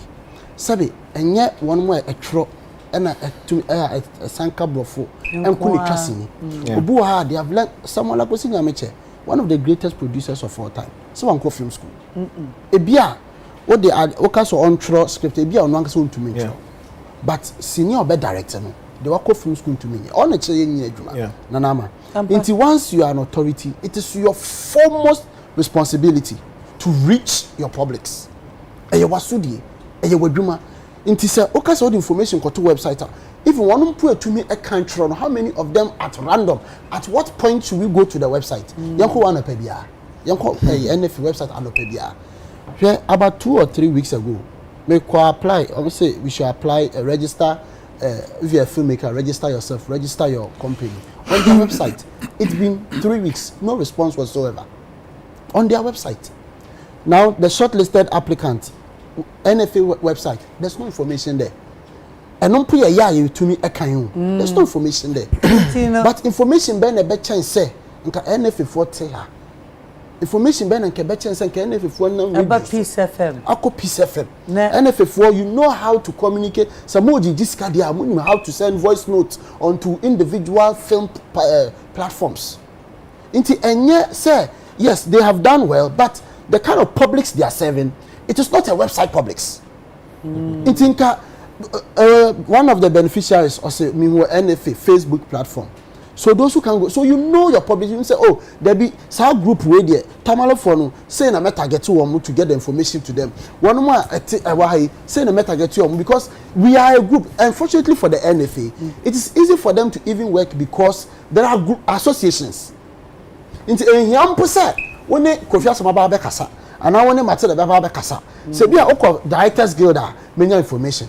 Oko 5 actors guild about the benya information. Oko 5 cameraman benya information.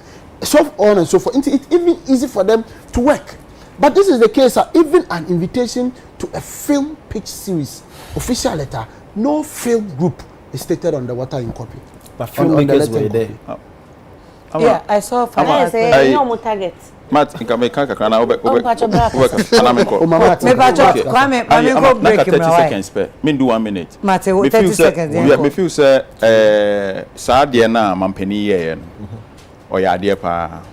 O say mampani tumi no owo no. Ene bebi ote no so de no ho gi bibi mu a e ma ade no. Enye ngina so na nkofo so nya gidie wom. Enti no eno ye ade bi a e kire say mampani wo interest in the industry. It is a kasa industry for nankasa so be kan mo abom no omaye because this opportunity you fan say bia wo ye party na mampani aba wa kire obi a say e bi obetwem keke ba opeso omo obi hu say we are very important. It is a de na mampani eye no or the kire obi a say film industry no it is profitable, very important to him and everybody should get involved. Into more the friend is saying the players no I was say more leverage on that to make this thing work. Okay, I was here for young point but baby do no mesre say enko baby na yen twan ho yen gin krato na yen bra ye ba pe enkomo no ye betwa ne tia de aka ne ye de be mamo Empress me ba sisia.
Yes, ebusuafo me mama kwa badodo United Showbiz ne Empress. Ai me da asese wo twa me na me twa me ho aba. Enwumre nkomo no de emu ahye, emu ayede. Ebi trendy, ebi so flexi. Oh, na me try some rhyme. But sabre de me jai kasamu no ene bibia e de ama teacher kwadwo.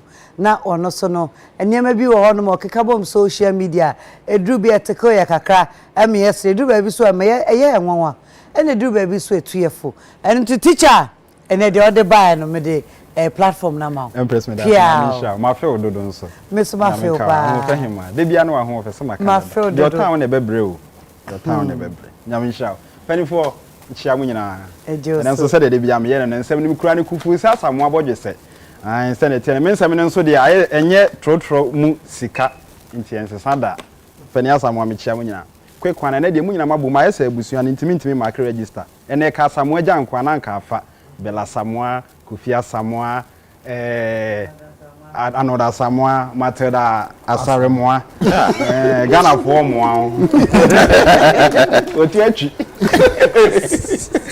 anyway me ba chawa me comment so se ma me de nam no kwasem ni ebre bi atwa me ba ha be ka se mi na shatawale din be pie books mu ma manfo ka so mo nte ase de de ade nti na ne nwom na yebesua ne ho asem ma be kire mu se eye creative art intake brebia ye de tenetene ye pom keke ma manfo se de ba me video bi wa ha mo hwese de ete mo amhu ofia mani beje se de na enema ne ye pese eye na mo nte ase no pa cho ma me first video hwa de you won't believe what I saw my way.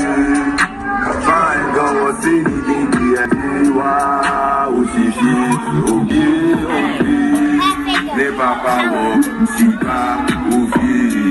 you won't believe what I saw my way.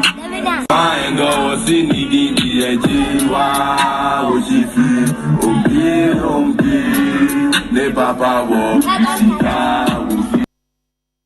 eti bibi say ena na shatawale de nyina ye kwakoye for entertainment ketua bi o classroom mo ba hye ya na teacher for de na mo ko kire nkwada yi na de ende enti bibi say ya enti se mani ewu ye damase masem etoso mienu no kwasem ye fixe ne ma wo man ni mu obi ase ye fixe ebi se me ye fixe ye guso ye hwese ye be fixe na ye fixe na no kwasem mani kotwa video bi so me rehoyi mayo cheche ni nti ene ma fa nkwada ho no se bitafra che mi hu na senko ya na makoma etu kakra na many boss no me yem hye me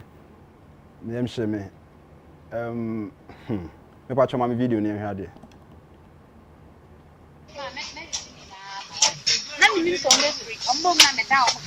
sabi ken sem fata by this time we send come school na galamsey ena omugina mu omoye ahomete na mpanimfo kura ye ne kosi sen na nkwada nketwa mpanimfo kura enye omo ho okom na wo wu sabe na nkwada nketua yi ejina mu aban mesrew fa na esi form babia wo bia mesrew minim saba na wo hwe wo na nana ba wo mia wo bibia mpanimfo ni nyina mesrem ahomete de nkwada na ye na nso ani mesrem why ye hi omo classroom pa cho ye pese ye fixe o madwen no ye bia omo fixe ko na emwa mfamra classroom ni fixe wo nyame hyiamo na de tosum ye na areho sem ne doso de tosum ye no erade nyankopon Ghana ha no momme enka no kure wate no kure be boaye wo de mam video no kransa na makasa mam video ne ehwa de yeah obi ICT a wosua no no hey put your hands on your natural keyboard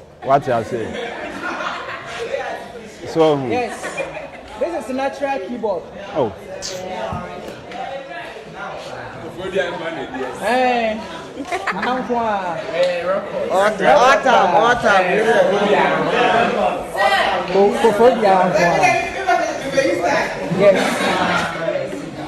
we are typing the nyina be bia be duru ni recording in na me record no me ba cho de cut video ni ma me kransa o de cut ma me hwe susuampa wo ye nipa moja wo mu yen ka no kre minister ben ne wo Ghana ha pani ben ne wo Ghana ha obetimi de ne sesi ne bo se me asomasi me ma me ba akọ basic school public yen fa ne se site to se de ye frɛ no minister ben na pani ben wo de o ma ne nsa so so obetimi aka so no be ma ne ba akotena site asua de sabi enye se teacher fo e wo honom na abon anase enimade o na emu ne ma yehia ye de be kira de no kura ni honom no kwasem ya change curriculum for 2 years textbooks mai de o se mi dwa ntro no nka adan na wo se ba ne sa enso pani bi ba anan panifo ehye mra yi ma e wo school akesie mu sua de hwe computer hwe keyboard common keyboard ase kura bi ni ho ya draw table so na nkurade o mo sisi so pani ben wo Ghana ha a obeka kire me say na ni beje so be hu se ne ba at classroom emiemia chalk we so say e keyboard o de pani kro ma ne nsa so ade na we say ba ne sa itu awon ko ani itu eduam nti anya wo de nti emfa ho nti anya ware ho mutu kwan koba o mu hu school sakese wo ho ye mo fe na fe die ni amanfo ye cars ne ade ade hwe enya are ho ade nti na we say ba ne sa computer ye to ne sei keyboard ye to ne sei aden na we say ba sa me ka say basic school say wo Ghana be yi a we say mra bi ba say wo ya ban mu nipa nkwa de we say wo ba ko site oni bi ye ma ne nko international school nko private school nko outside school bia enye compulsory because omo ma wo mu a omo benya abadaye because obi abanim school ye ba bia nka akora wo ha ewura mu a na ni je senka wo pese obekọ fie mpo enso na de ni hu school dan no kura ehu chance awon prison ti akora na ni boss okra na yem hyehye no ntimi nra class nti owura na dwe nyina wo fie so obepon no wakọ na ni nka edi eni nti minister bi wo Ghana ha o se ne ba et classroom ye we enfe oba wo GIJ ni school akese computers akese ne si omanim oba akora 3 years onim computer mu kra chen me amegina ha ba wani je hwe obi ba o JSS enkosi da ben enkosi da ben yenka se mu enkosi da ben ye wi ane ase pia ade ni nyina gu teacher for so na mo nkyira de yi ade we me nkyira akora na ICT wo kwan ben so me nkyira ne sen na wate ase okoka na mpanimfo ye say ye school ni ya say teacher for no ne ye benefit for the ade a for the ya me dem fix me hu oba bebia am kyira de ne ma me fix wo hanya ne makuma na afedi ebiom se empanifo ne be se o mechese teachers na yensi school no nso a wo de o monka nkire ye yaketua na de besi school no ye de be school ni yi na de yekoso no de areho mere aho wo saase mu hu pa panifo mfam na nsi fom yesrem ntwa yi masema to so me yensa no kwase me ni ye frɛ bibi timing se be onika se timing na kyese bra wo ye wa ade bi na se o timing ye good ana se nye good na be kyerɛ asem koro ana se wa ade apeso ye na be kyerɛ ase no kwase me na mani twa video bi so na emfiri obi a hodan ye nyina ye nipa obede pon obede na Ghana fo dwa video ni kakra da me bi so say ade na mboafu video because me hu anything wrong with the video nipa na any video me hwe video ni wi ana me kyerɛ ase ye hwe video no video na ani hu na be bi sam say ade na manfo anya ho asem oka asem ni nyina ne say mo be ka ya sa akode ye nipa ba ko a ebra na omampani dada mahama wo so no dum so asem ba e oka ho ma omo ye hu dede ni ade na fix the country hashtag yes 13 na man for ka say obede dum so asem de wanu tum na ba ne say na we de ase wayi wani na ka bibie na so far obede nka hwede omu yan so de video ni ba na video ni ba no man for say na say de say o man ni man ko ye ho chiri ne at this point in time na wayi video kuta dollars na je say wo pese o kire say wo ekoye ma wa ana say uhuru o man for na koma impokura akosi say man for ni bi say wo hwe ade mu atumi say ye na toa so sika na abeduru na afi na ne nsaka bara akwa bibia ho twema mentwe ba obede so ababonti abeka say ono so foa fix the country so because ye ma nyina nti video na o manfo de ye de say o sheda so obehuru Ghana fo akoma na bibia nda bi kwa me yuji nyom na as usual ne nipa na obo nyom na ono so de video nti o sremo enye ne bone so ti mo fa nche no masam kura twa to kura bra kwa me we de wa odi mu me ba chome nkasa ma me picture no ye hwe ade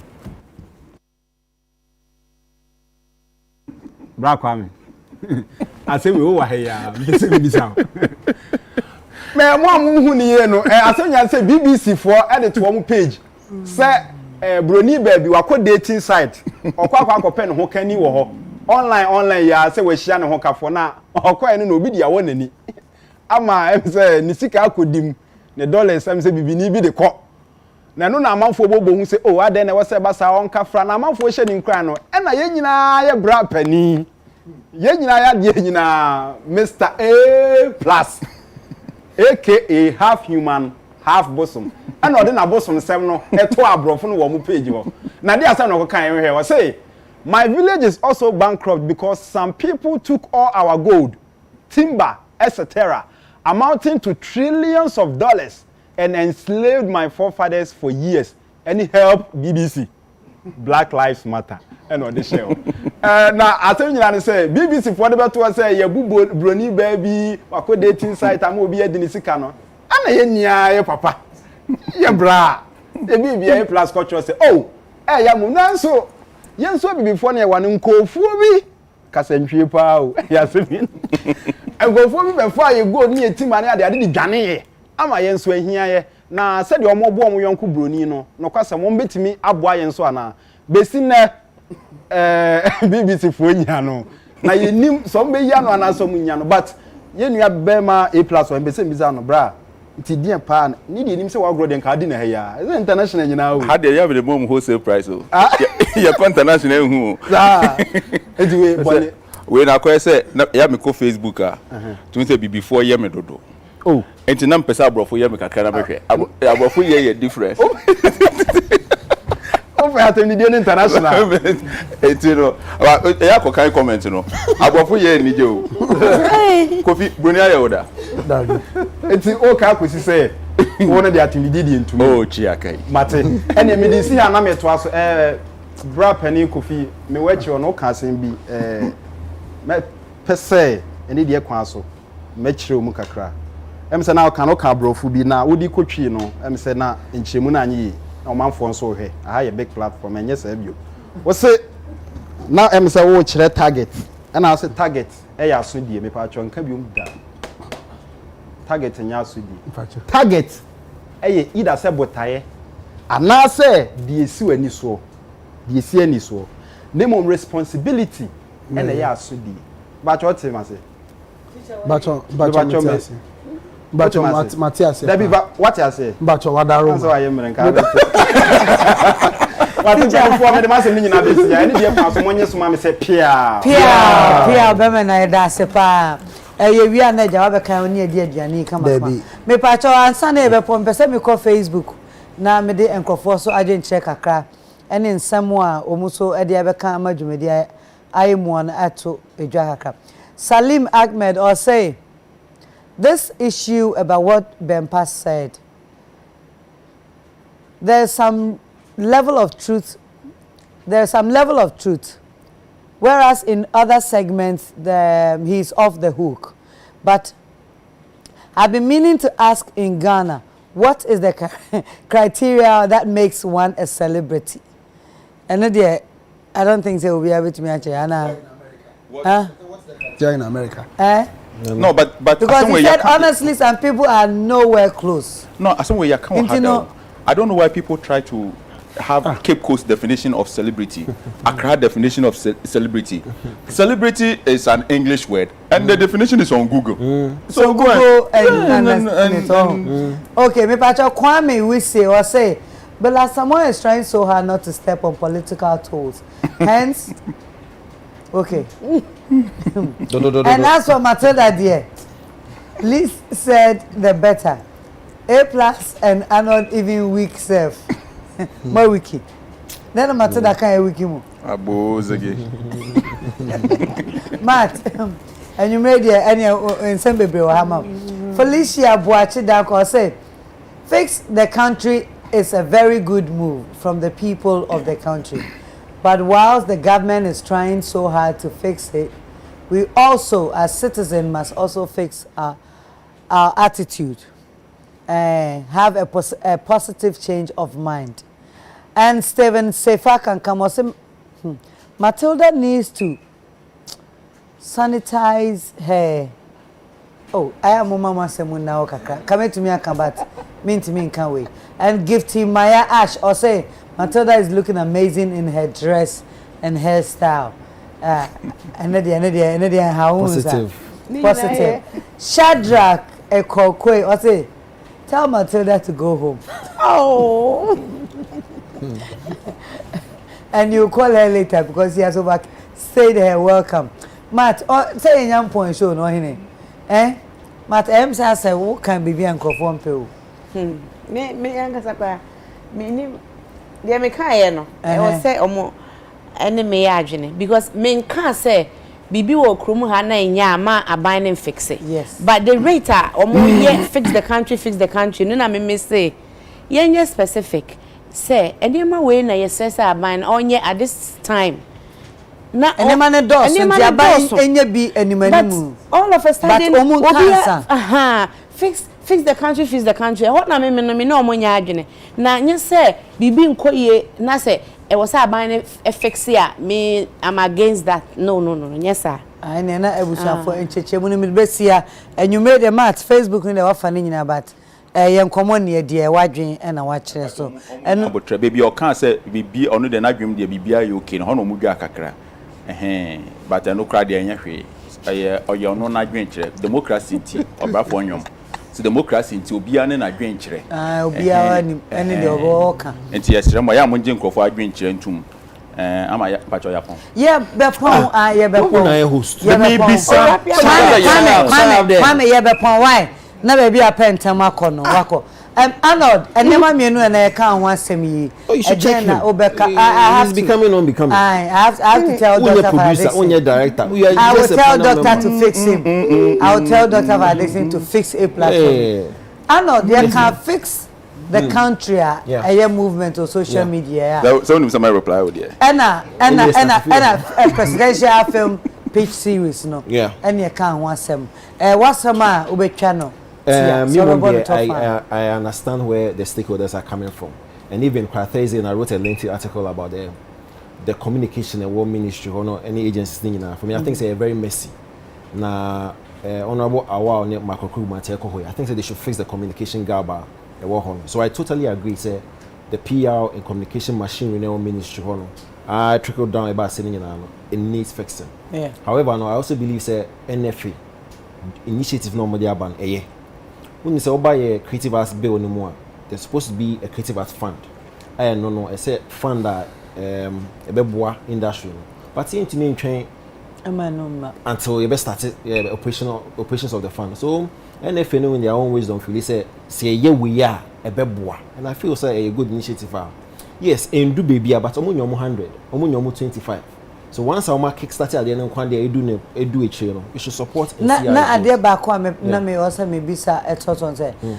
Me to say deputy minister ka say a yearly program. Into producers at Dawson, Ghana hane Ghanaian producers no say a few way where nyemu akwenya no idea best atwaso. Yeah, but I think the next year no would also a bit depending on how successful a be this year.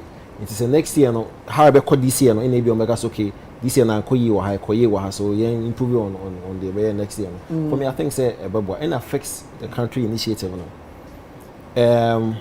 A movement.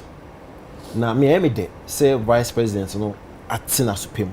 E dey bibia say oh say ni yekoso.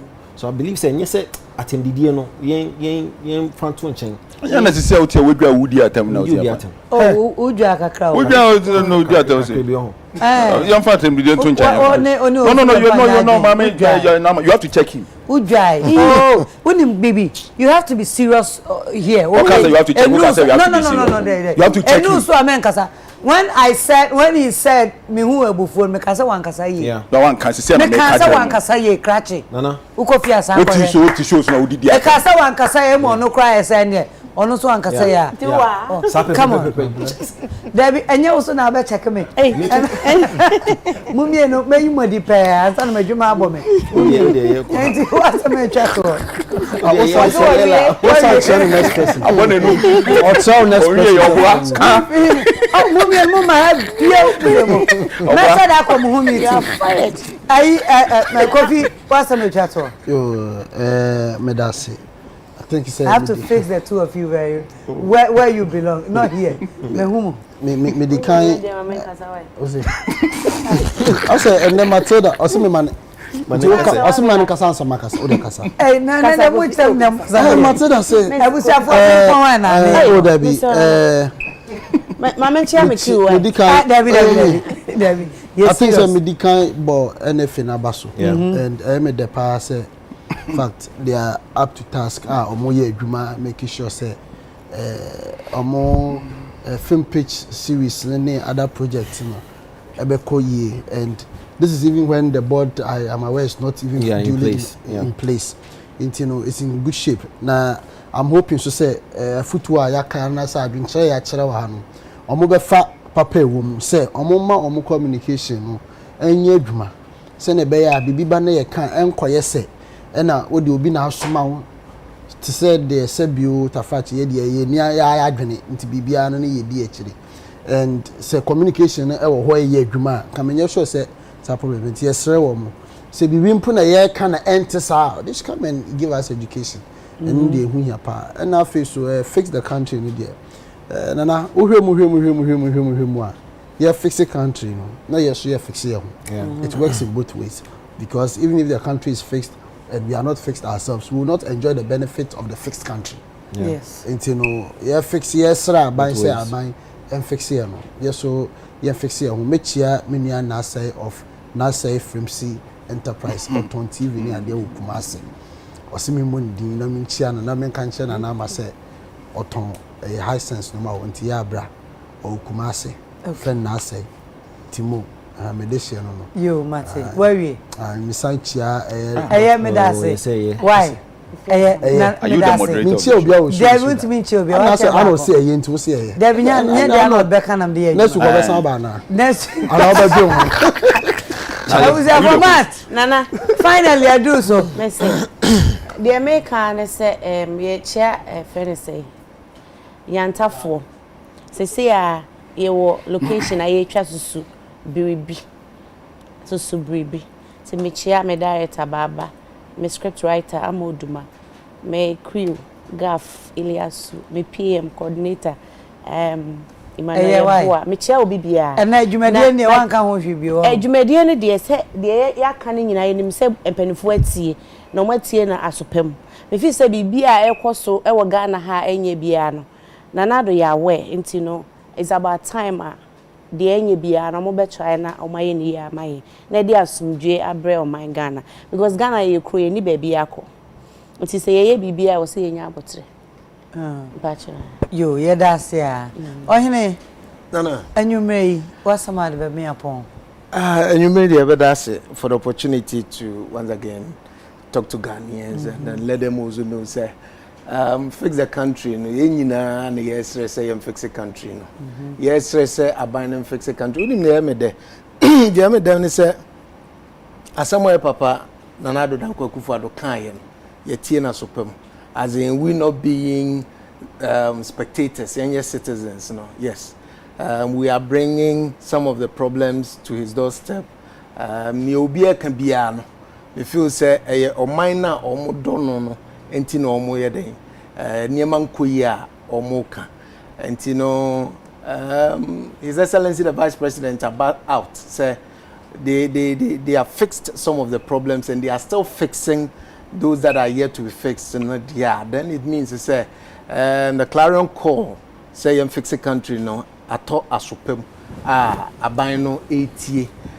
When we talk about the pitch series now, presidential pitch series now, I think it's a step in the right direction. And the film industry no adia ba kwa a problem a marketing and distribution anakovimwa marketing and distribution and a key problem major problem and you know say abana aso yasne in that step na or highlight here my now or me as shortly say about 25 people producers are omkusha investors now. I think it is a good call and you know you na be support to omo but the can say aban boy sa kwan so no na NF no oye de sese oye ema NF ni nya fapim bi ananyina so papa bi no de ye nadwuma.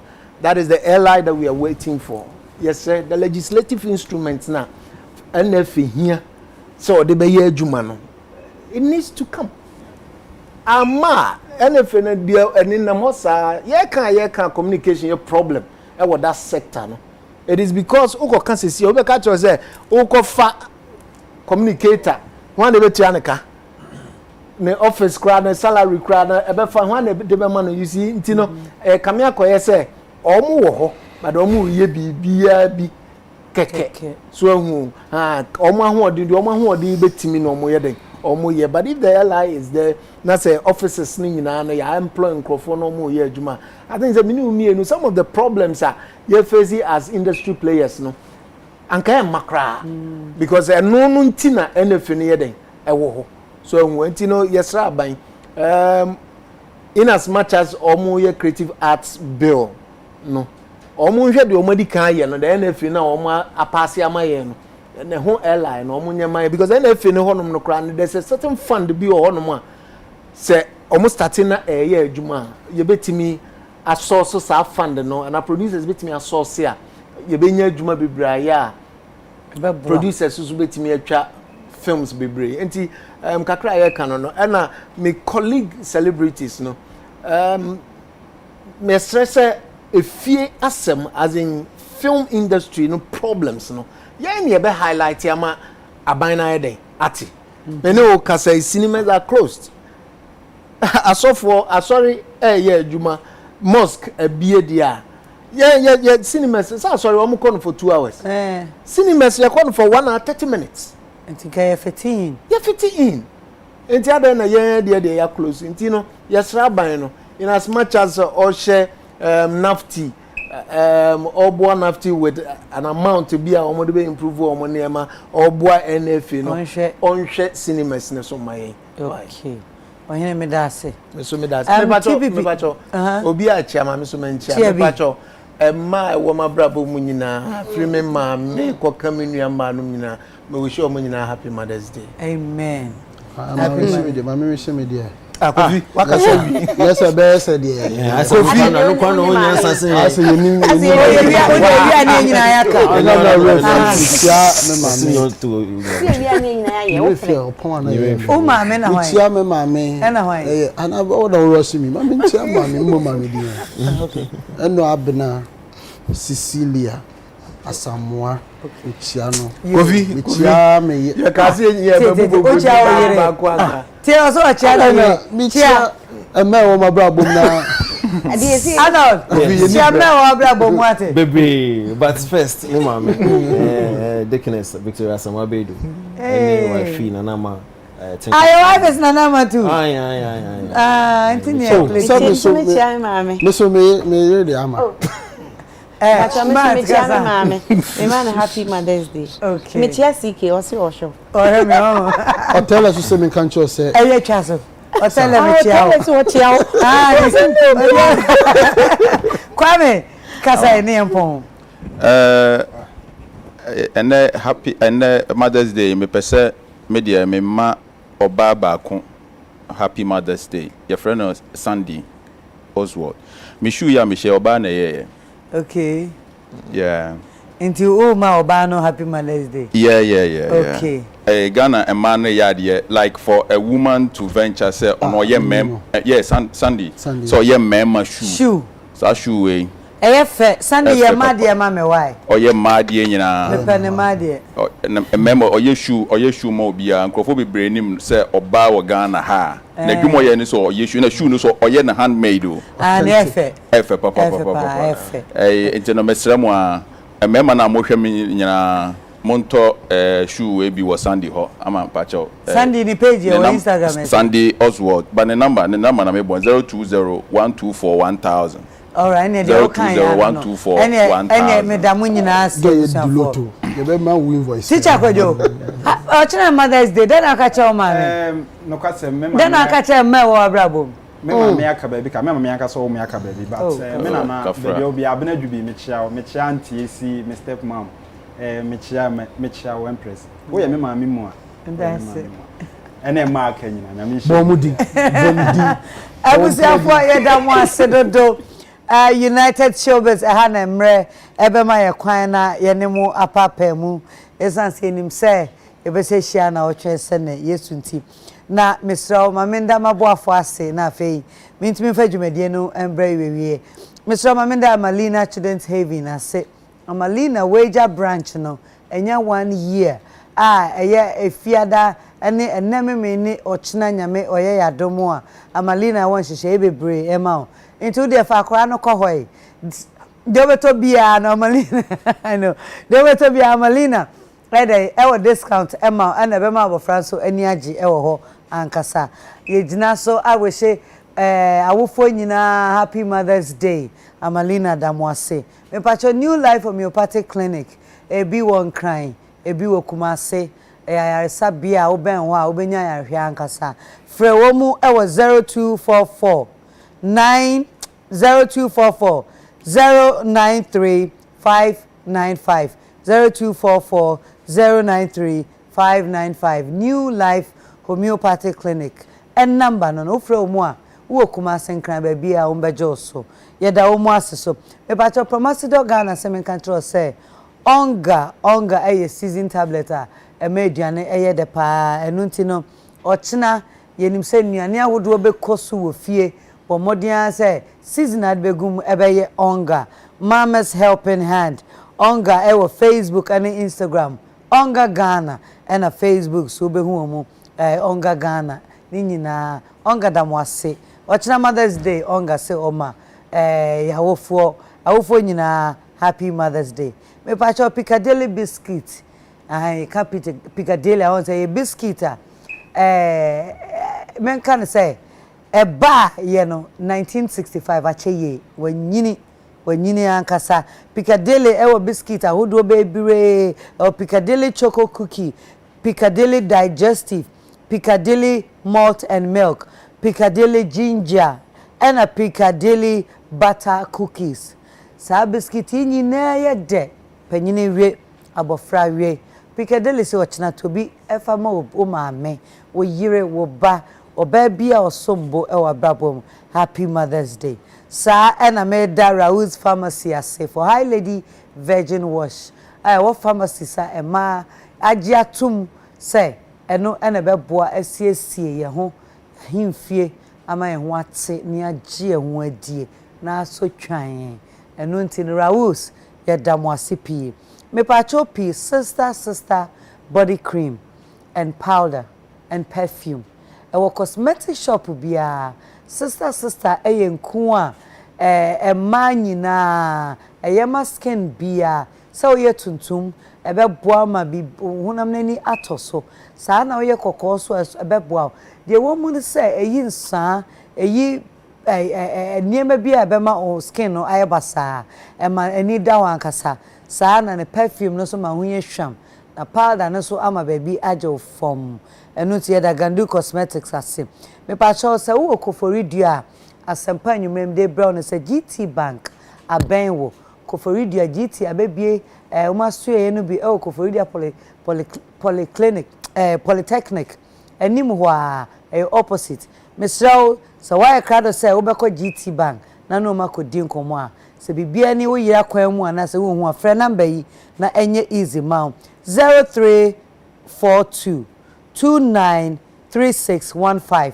0342 293615 Guarantee Trust Bank GT Bank o mehwe wanim wo koforidua yedamo ase maboafo ni abusuafo o mu nka ho a enyeye me kai obi so ochina Mother's Day me fa akonye so ama me maame afia Cecilia Mrs Cecilia Jenny Boatin boho mama iga me mo afishia pa me da say happy Mother's Day me mama say auntie Julie happy Mother's Day na me gina UTV ama amanyina Ghana manyina happy Mother's Day onyame wonkoso anu nhirae na yentumi nkoso a yenye de yeye emu abusua ma ene Ghana nyina ena nwumrei me da me nuamo ase se wo beka me ho ema adwumedie eye akono ena eye mea me ba ya talk birthday ya happy birthday na so ben o maame ena me wish you the best happy birthday pa me pa cho ochina kwasie eye ohine mesesie du birthday odi 50 golden age enyame adom ochina awrade ede cheno enunti no obe party kakra okumase ya mebabi enunti no mercy nyame ensha me we hye me ba or share me fee any magazine Emma me akua kofrodi ani aba akua happy birthday ukwada na your birthday wonyame onhira ewusafo ye chia obi bia ye do bibia se enanwumre wonyame wonka ho na oman kwantenten me Daniel Davis ase for my ho siesie Lee J for mitrinwi Aligina makeover na yemi makeup yi matadie efree Nicoline GH Nico ewo Instagram me da munyina se woda muda na di ede mame ye be share na otwen sene me di na na Mcbrown everybody won shira no kan ho